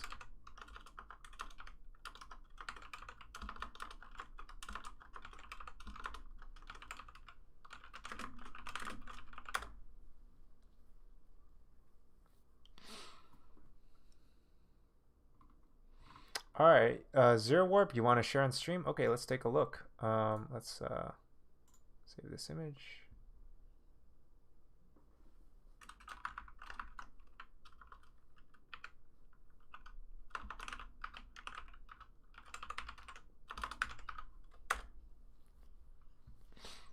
Let's bring that on.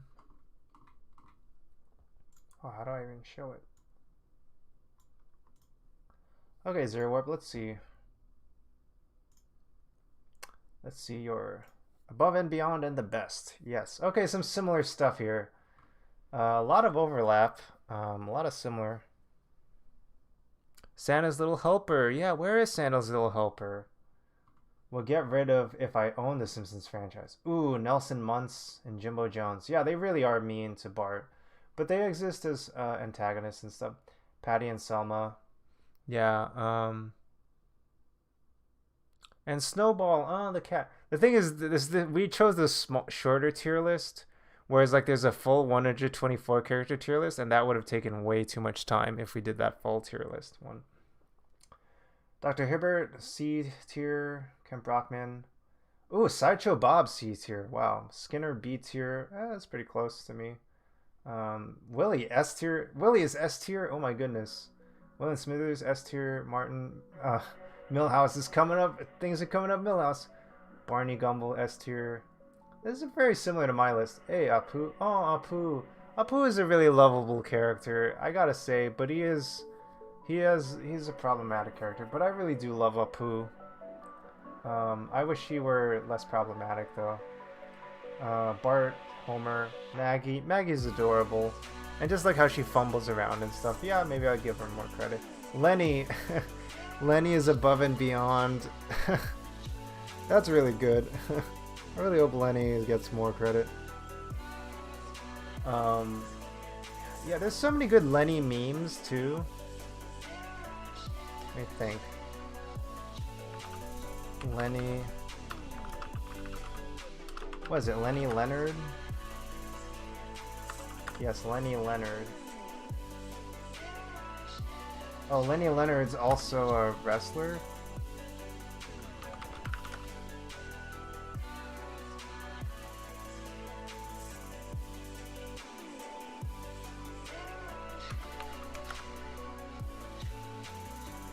Here we go. Here's a good one.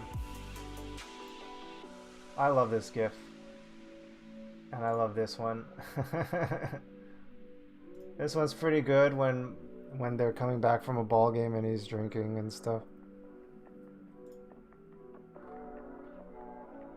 Yeah, this is from the same moment as this. Smithers, help! It boggles the mind. Get away from him, you! Ah.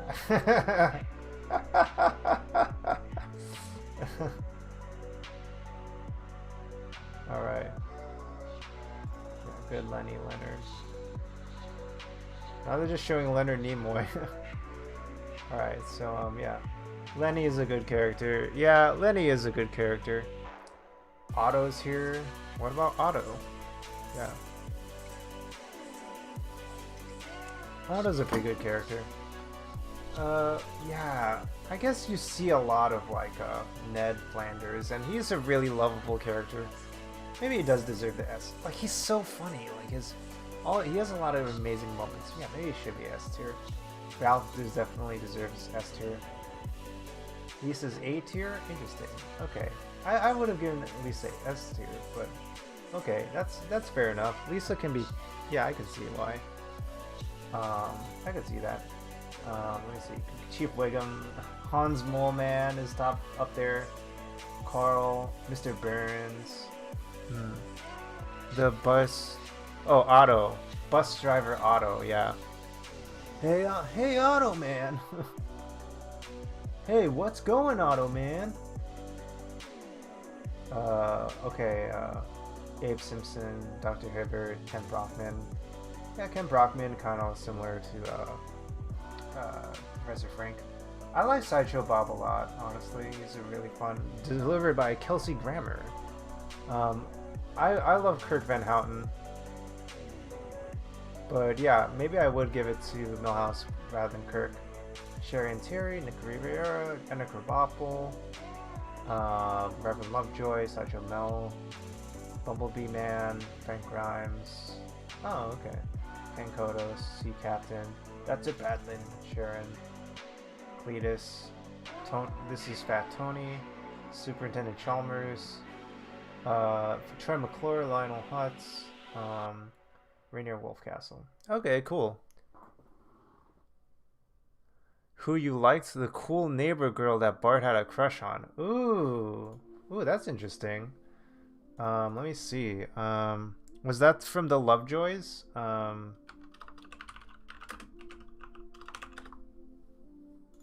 Which?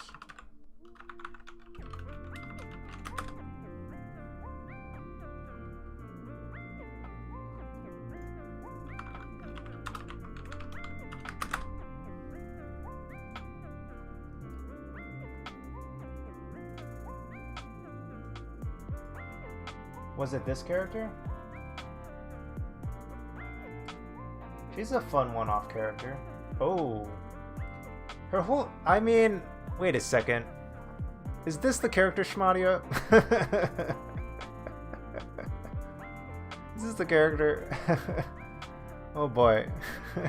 Because you're signing yourself up for trouble. You said why you would remove those four. Yeah, I think you did. Like, the bullies are too mean. Bullies are really frustrating. And, yeah, they can be really, they can be too true to life and stuff sometimes. And then Patty and Selma, I forgot the reason. She was older and had brown hair. Neighbor girl that... Oh. Neighbor girl that... Was it the babysitter? Simpsons babysitter. Was it the babysitter? Not the babysitter bandit.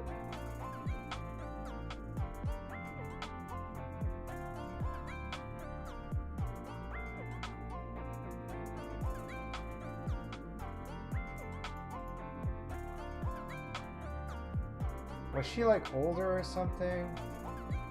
Abigail? No. Babysitting lady? No. Not the babysitter bandit. Oh, was it this character? Laura Powers? She dated Jimbo. Is understood to be the first crush of Bart Simpson. Shirt is chafing. Wait, did she date Jimbo?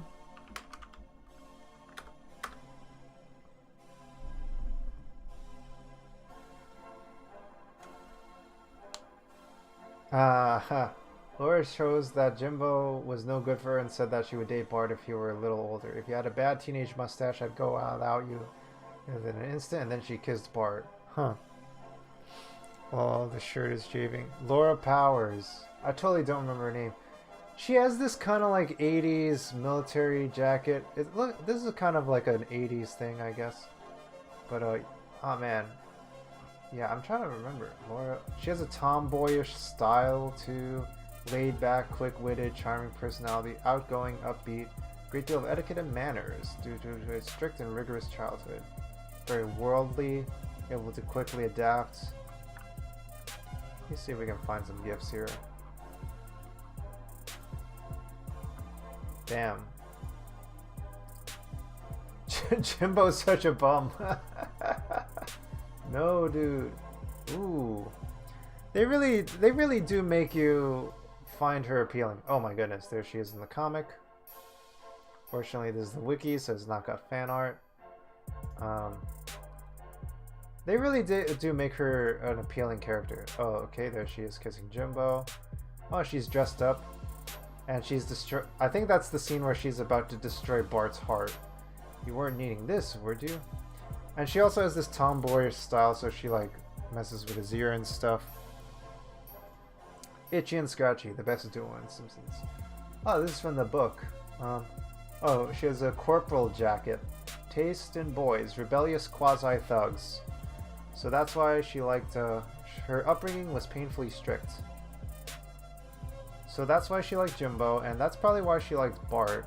And, yeah. The Powers use the clumsy student movers to haul their goods. Items, Marge gives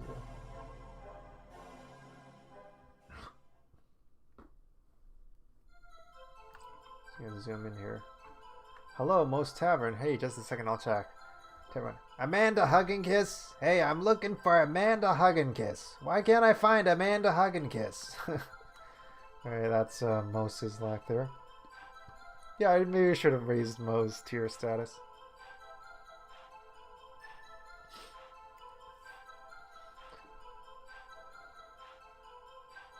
I actually had some doubts at moving to Springfield, especially after reading Time Magazine's cover story, America's Worst City. You could see our house in that photo. Itchy and Scratchy were the best duo in Simpsons. Yeah, Itchy and Scratchy were really, really solid. Oh no, what's this episode? I don't even know what this episode is. Treehouse of Horror. So, yeah, she didn't have any more like primary appearances after her episode. Oh yeah, this is the episode. This is the moment where she pulls out Bart's heart.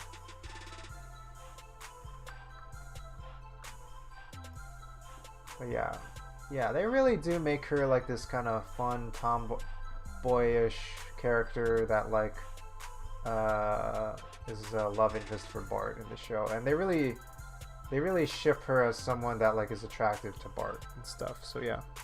Oh yeah, Duffman. Yeah, Duffman. Let's see, Duffman. This should be pretty safe to look up stuff, so shouldn't have to be worried too much about typing up stuff. Duffman. Oh yeah, Duffman. Duffman is here to refill your beer. It's kind of unfortunate that there's like a mascot and spokesman for a beer company. Kind of a problematic thing. Ex-girlfriend Booberella. They have a lot of extended lore stuff in the Simpsons stuff now. Yeah, there's the Simpsons ride. Yeah, Duffman. Yeah, I think they have Duff beer at the Simpsons ride in Universal Studios.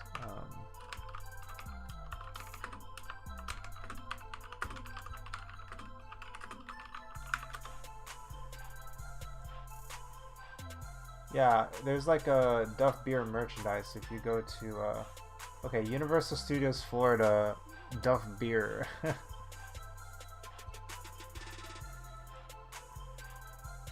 Simpsons Wiki. The most popular brand of beer in Springfield. First appearance, Simpsons roasting on an open fire. Yeah, but it's so expensive. Sang about it in a fake song called It Was a Very Good Beer. Duff, Duff Light, Duff Dry. Future Duff beer. Hollow Duff. Oh my goodness, they have other versions of Duff in the wiki.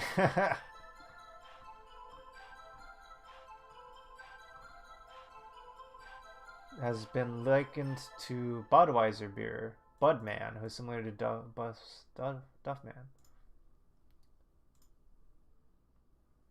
Whoops, okay. Gotta be careful. Compared to Budweiser. Duff Energy Drinks. Okay, so at Quickie Mart in the Universal Studios, California, they have Duff Energy Drinks. Yes. Yeah. Duff Light and Duff Dry at Moe's Tavern and a Duff Brewery Beer Garden. Exclusive drink for the area.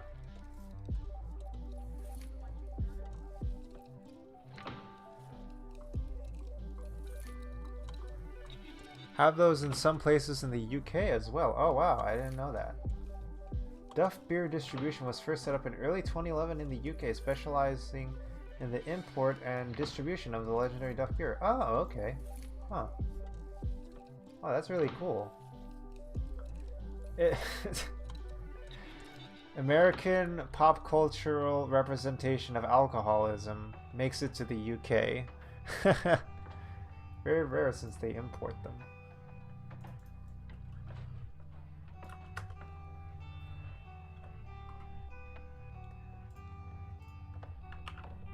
Duff beer.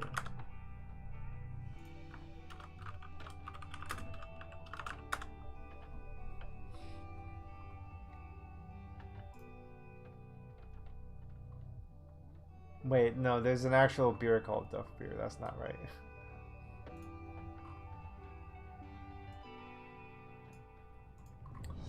In 2016, Time included Duff Beer as in a list of the most influential fictional companies of all time.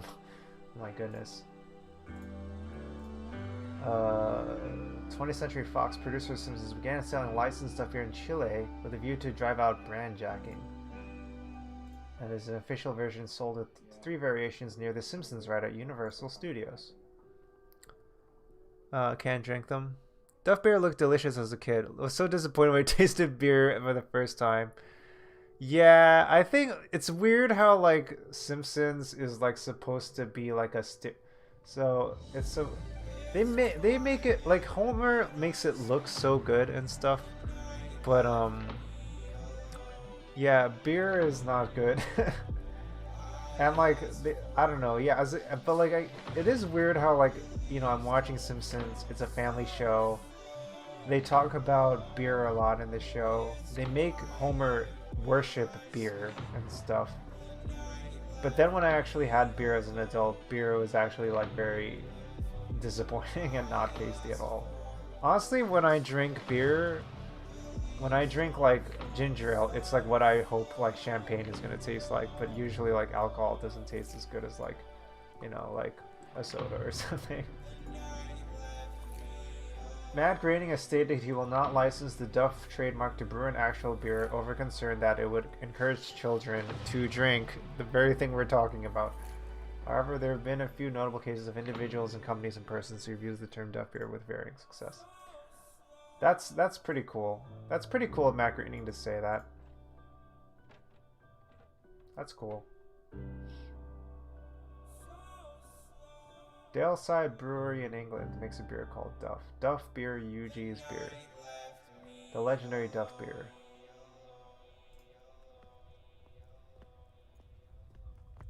Can of the Lion Nathan produced Duff beer. This doesn't really look like Duff beer.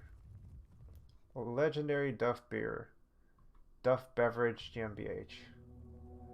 While the beer became a collector's item in the process, with one case selling for $13,000. Oh my goodness. Yeah, soda tastes better than beer. Beer is not meant to be tasted, honestly. Honestly, I like soda better. Beer is meant to be a vehicle for getting alcohol in your system. Duff energy drink that the Simpsons ride is designed to look like a beer can. Cyber candy, UK at import stores. Interesting. Five Below, Second and Charles, Books a Million. Oh, okay.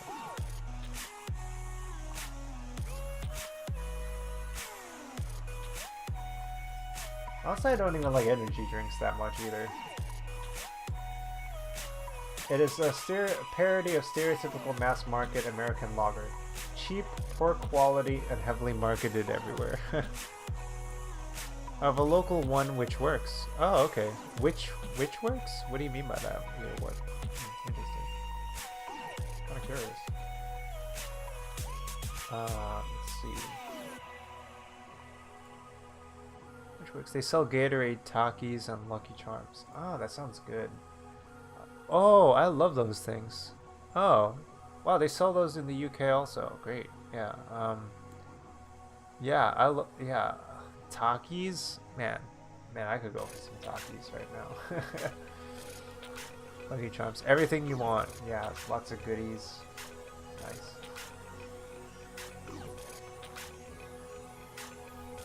Oh yeah, Duff Gardens. Right.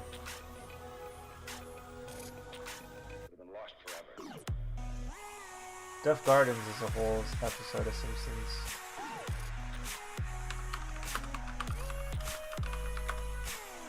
Wait, Duff Gardens is a parody of Busch Gardens.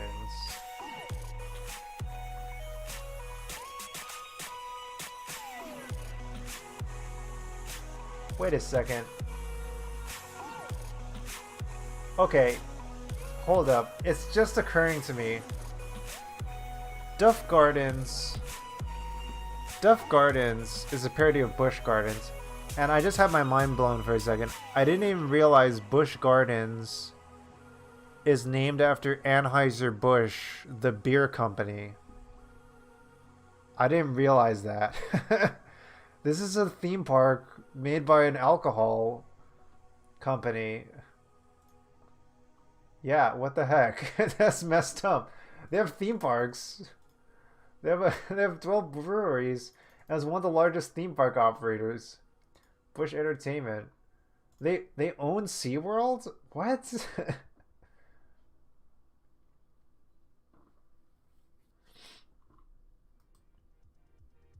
A beer company owns SeaWorld? That's wild. No way. Oh my goodness. Gatorade is to die for. Gatorade's pretty tasty. Takis. Okay, I guess maybe I like Takis. I like Takis. It's fine. Like, maybe, I don't know if Takis are like mind-blowing or whatever, but yeah, I like Takis. I haven't had one in a long time also, so I don't know how they are now. Yeah, Busch Gardens. I had no idea Busch Gardens came from from a beer company. That blows my mind. Wow. Little Land of Duff. Oh yeah, I remember this. Duff beer for me. Duff beer for you. I'll have a Duff. You'll have one too. Oh boy. They said the writers thought having 2 lyrics would have made this song more annoying, thus funnier, if they had more lyrics. Parody of It's a Small World meant to promote beer. And then the Duff Beer Hall of Presidents. Each of the presidents having some Duff beer apparel. Lucky Charms at another level. Yeah, I haven't had Lucky Charms in such a long time. I could go for some Lucky Charms. After sniffing a Duff beer can, the Lincoln animatronic proceeds to uncharacteristically, anachronistically enter a hip-hop persona and crush the candy drink between his head and hand with this following statement. Well, I'm a rapping AB, and I'm here to say, if you want to drink beer, well, that's the only way. I say the only way. Break down. Lisa was not impressed by the show, calling it a disgrace. While some tried to reassure Lisa that only an educational program could possibly be this bad. The ride ended up okay. Barrel roll, the pyramid, the hall of presidents, the fermentarium. Hooray for everything. Beer goggles. Oh yeah, the 7 Duffs.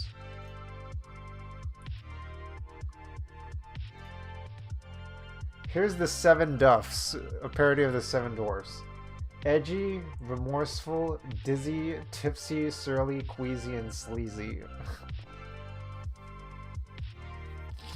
It's terrible. This show routed my brain as a kid. I don't know how I watched this.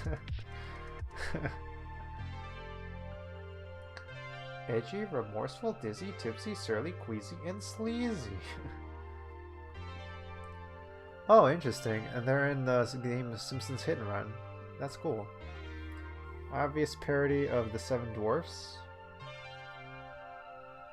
The Duffs are tall while the dwarfs are short. Of the 7 Duffs, Surly is the only one who talks. Of the dwarves, Dopey is the only one who does not talk.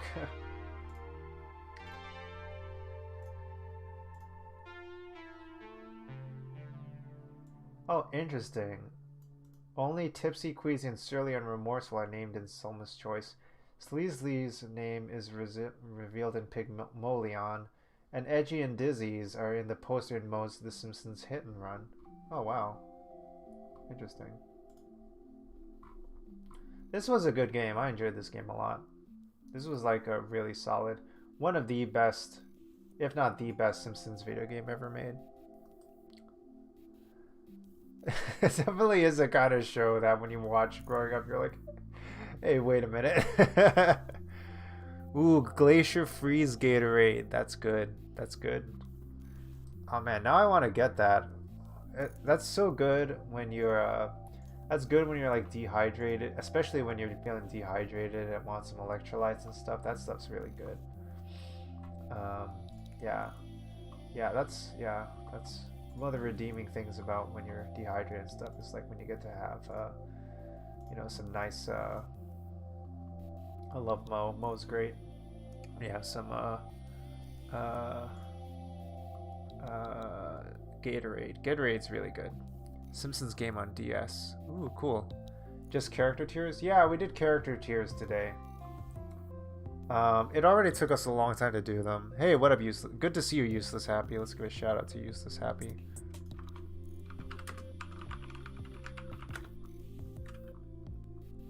Oh shit.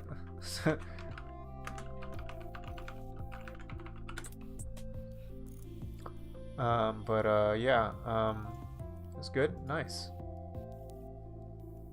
Schmadia, yes, good. I didn't play the Genesis game. I played the Simpsons arcade game. Yes, I played that quite a bit.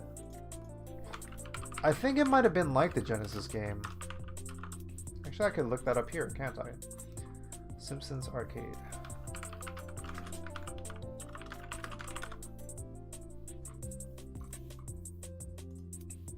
Yeah, I played this one. This one was by Konami.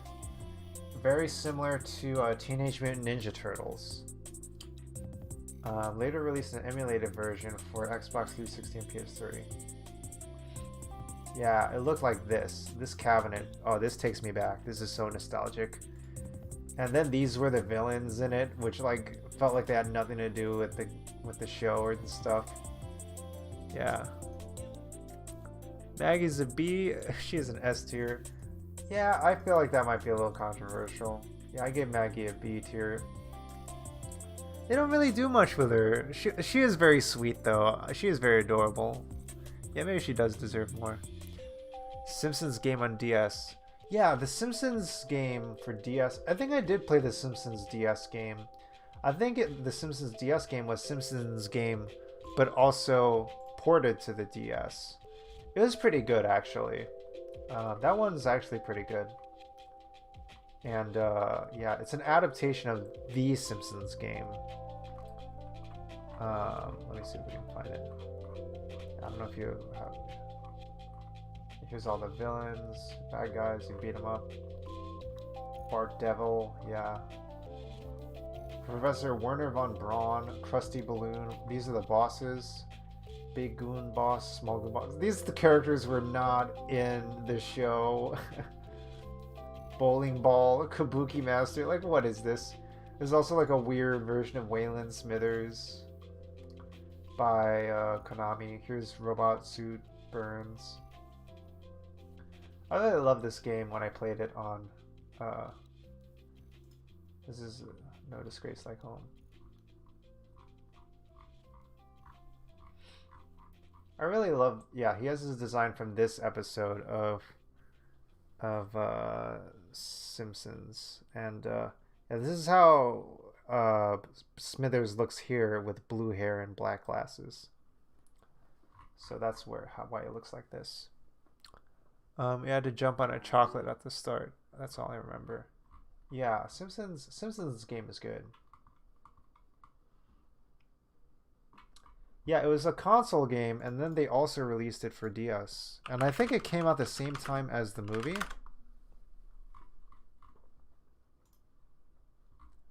The Simpsons game, available for Wii, Nintendo DS, Xbox 360, PS3, PS2, and PSP at the same time.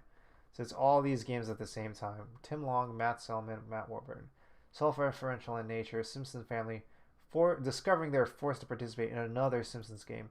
Similar to the show, the game pokes fun at popular culture, other video games, and EA is developer. Yeah, fun fact, it has an appearance of like Will Wright in the game.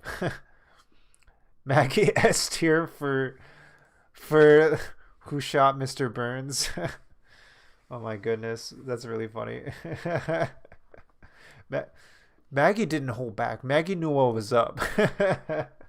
Maggie was packing. Yeah, you don't mess with Maggie. She didn't. You think she's an innocent baby, but she knew what was up. Yeah, this was Lisa the tree hugger. Lisa has her new powers and stops Mr. Burns' lumbering company from cutting down trees. They save bird watchers Lenny and Carl. The Land of Chocolate. Homer is in a chocolate world when he meets a white chocolate bunny. Homer then attempts to run after. Along the way, he kills some brown chocolate bunnies and climbs a big cake before he wakes up and it was all a dream. Bartman begins. Around the world in 80 bites. Homer does Duff eating challenge. Mob rules. So maybe this didn't have to do with the movie. Maybe it came out around the same time as the movie. They see Professor Frink. They similar to Terminator 2. Simpsons game in the food land, the land of chocolate. That was a fun sequence. I wonder if we're able to just listen to the Land of Chocolate music. Dun, dun, dun, dun. Dun, dun, dun, dun, dun. Dun, dun, dun, dun, dun, dun, dun, dun,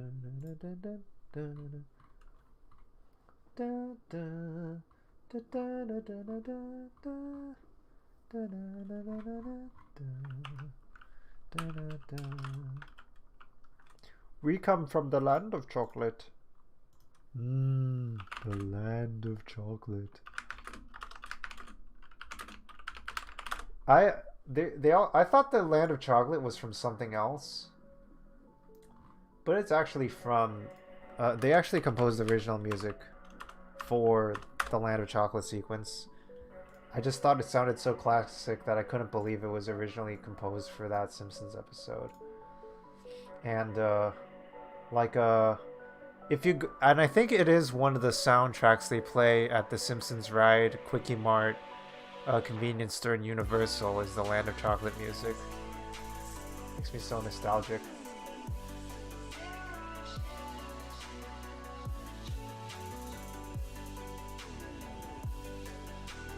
This is such a fun, memorable moment that has nothing to do with anything.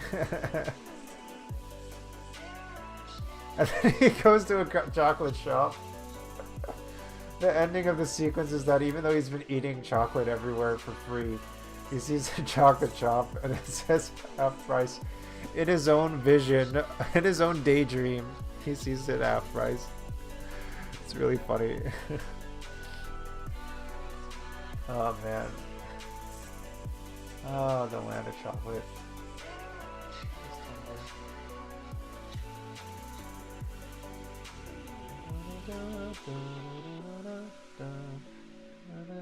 Oh, this is a nice Tumblr post here.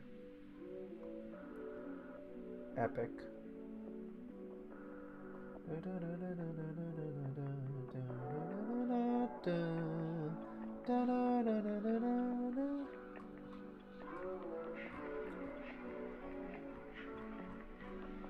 Man, I wish I didn't have to worry about DMCA for that kind of stuff.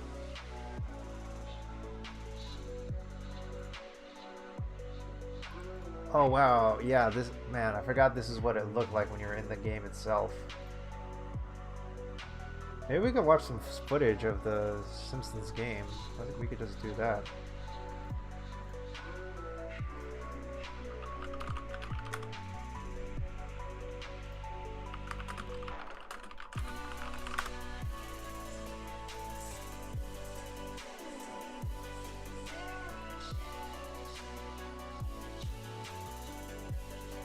Pause this for a second.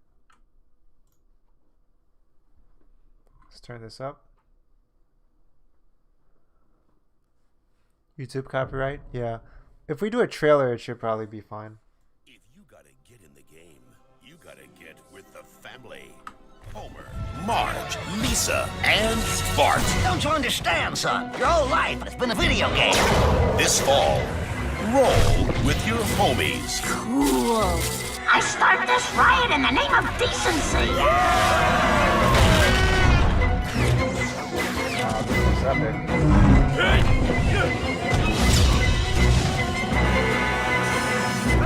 Game over, man. Game over. The Simpsons game. Coming this fall to every platform ever made. Whatever. Shh. There we go. Simpsons game. So that's the E3 trailer. Wow, E3 14 years ago. Oh my goodness. Oh. Oh. This is from Electronic Arts. Jeez. Jeez. Oh, that's painful. Wii trailer. Will nothing save us from this unholy curse? There is Wow, a curse DS, upon yep. every man across. Sarah.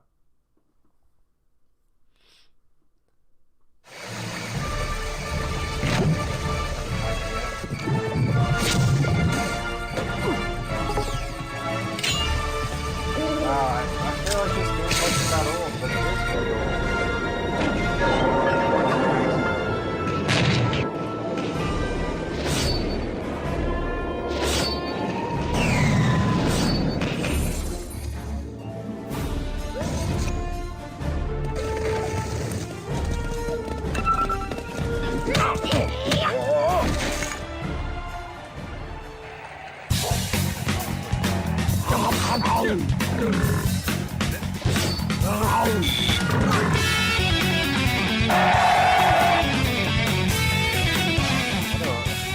What a wild trailer.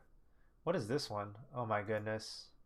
Wait, is this parodying? I think this one is parodying Katamari Damacy. Oh my goodness. Why do I have to tell Backlog Cabin about it? Yeah, exactly. Oh man. Hello, sassy consumer. Are you ready for? Content warning for flashing lights. Content warning for flashing lights for this. It's about a minute or so. Simpsons game super. It's like a parody of Japanese games and Katamari Damacy and stuff like that. So content warning for flashing lights for the next minute or so. Okay, starting now. To traveler, Mr. Sparkle wants free to Harrow Village Girl. Are you ready for? Are you ready for?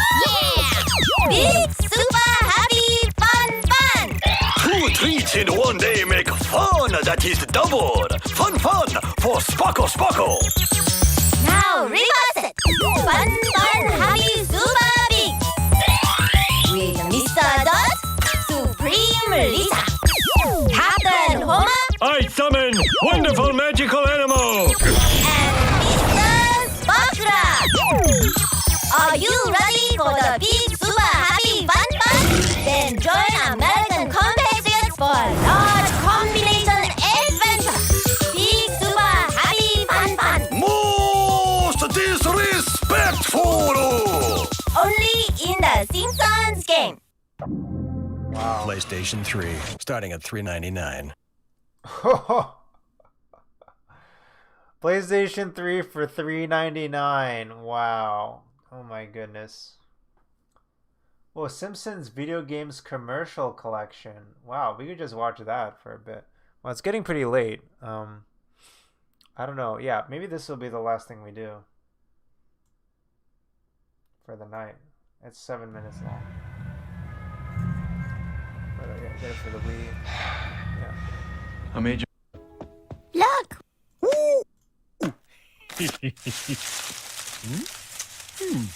This is just footage from the show. It's a videotape. Put it in.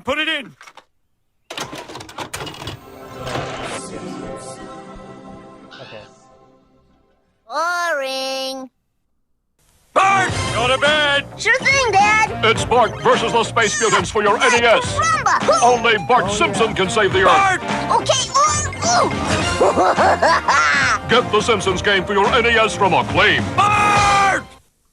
Wow, so retro. We last left Bart Simpson battling deadly space mutants in Acclaim's best-selling video game Bart versus the Space Mutants. And now it's Bart versus the world. Wow. As Bart Mania continues to spread. Mow the lawn. I got better things to do. And now portable Wow, Bartmania Bart is playing Escape Game Boy. From Camp Deadly or Game Boy. Bartmania now comes 3 ways for your NES and Game Boy from Acclaim.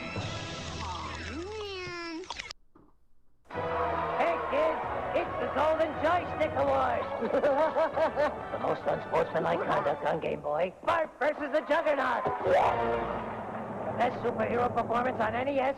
Bart Man meets Radioactive Man. The best performance on SNES. Oops, Bart's Nightmare. I don't believe it. Wow. Look for a winning Simpsons Wait, video did game for Krusty every just system. choke Bart? Don't forget What the Krusty's heck? Funhouse. Look at my customers winning. Oh. That's our invading Krusty's Funhouse. And that looks On like NES, fully voice SNES, acted and Genesis. commercial Lead there. the varmints into traps Wow. and clusterize the little stinkers with help from Trapmaster Bart. What a commercial. Wow. Buy my new game. Buy my new This looks like Simpsons game. this new video game. Krusty said you have to. Video games are so fake. How can you die 1,000,000 times and still be okay? Want a health pack? Okay, you can have the game. Sweet. I still say games Simpsons are game. fake. Hey, what the? The Simpsons game. Wow, is that Kmart? Wow. Hey kids, are you sick and tired of video games that are horrible? That's why you love the Simpsons game. Your favorite Springfield characters, like the fat guy, the blue-haired dame, their annoying little kids, plus aliens, gangsters, evil augurs, and surprise guests. And the best part is, I'm the star. What? They can't play as me? What do you mean ancillary character? The Simpsons game, rated T for teen. Wow, that's a pretty well written ad. It's pretty good. Starting at $3.99. Starting at $3.99. PS3, wow. What is this? Oh dear. I'm outside. Oh, Simpsons tapped out, I Where did that think. go?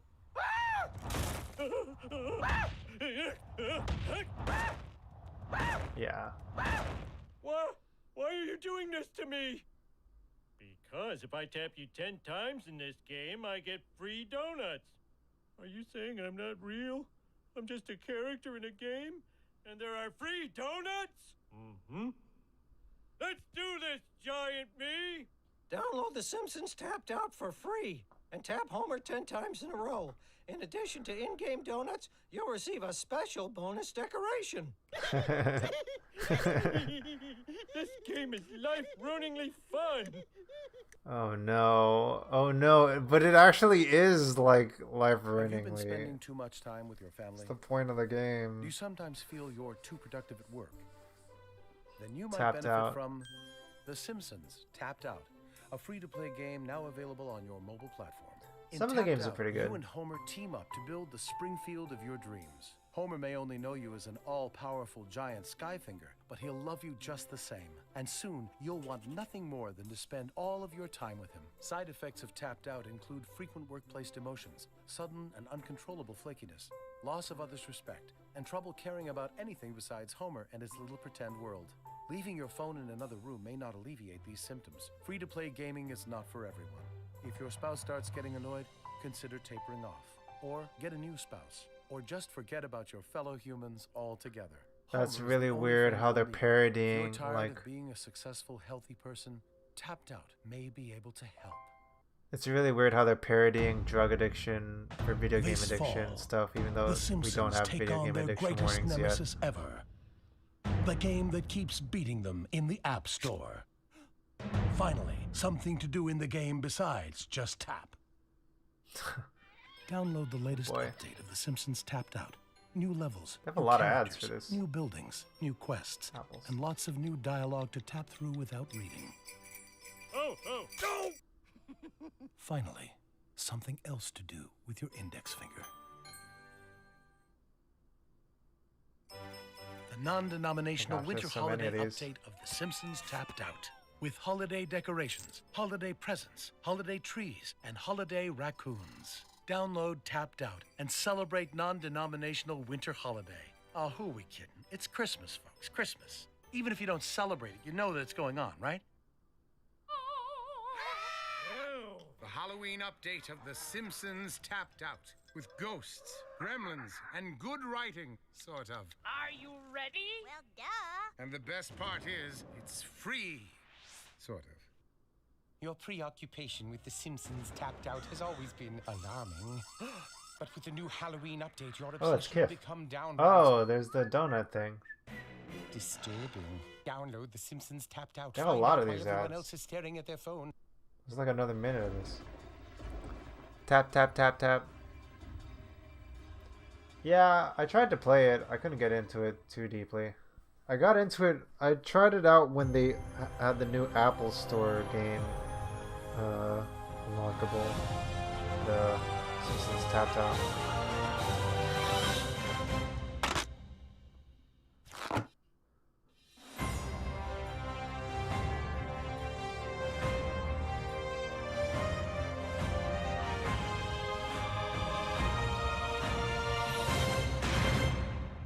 That's actually a pretty decent parody thing. That didn't explain anything. All I know is they stole my face and used it for their stupid logo. Okay, there we go. Maybe that'll be it for the night. It's getting pretty late. It's pretty cool. And there's so many ads for this Simpsons game. 14 years ago, wow. Medal of Homer. Alrighty then. Maybe that'll be it for the night. We did a lot today. Simpsons, Tear Maker, Moe, Troy McClure, Problem with Apu, Patty and Selma. Now I remember Selma is the one with the M-shaped hair. And is the one who's married all the different people. Also, I learned that Busch Gardens is owned by SeaWorld and is made to promote Anheuser-Busch beer. I also learned a lot about Duff beer. I also learned to appreciate the land of chocolate today. We also got to enjoy checking out Zero Warp's tier list, and we also got to see my tier list. And yeah, here's the memes we did today. Oh, I don't know if I shared this.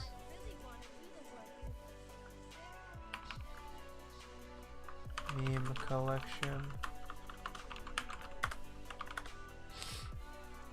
And then here's Imperial Life Kit.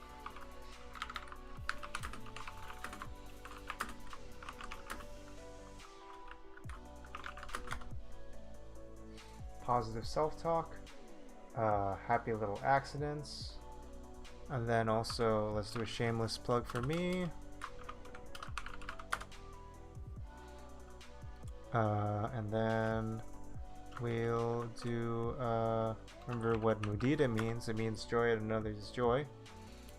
And then, let's see, we'll do a raid. We'll finally tip it off with a raid. It's pretty late. Let's see if we can find someone good to raid.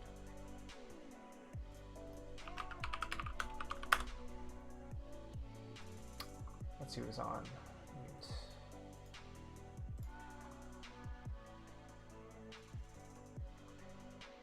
Oh, it's, okay, cool.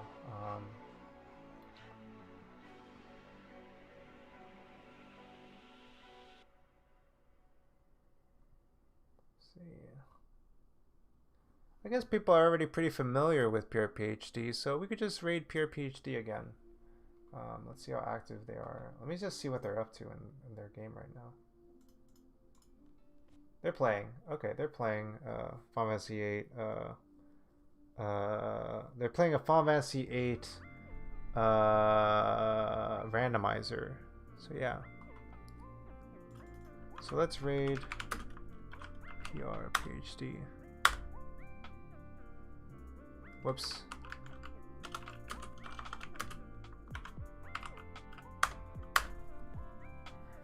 All right, folks.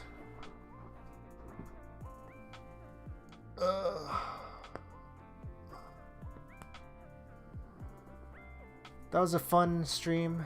Hope y'all stay safe, stay warm, stay kind to each other, and stay kind to yourselves, most in particular. Hydrate, posture check, drink some water, eat some food. Remember to do self-care. And yeah. Yeah, take it easy, folks. We're rating Pure PhD now. Yeah, I hope you all enjoy yourselves. Alright, take it easy. Have a good one. And yeah, take it easy. Peace.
Is it still showing?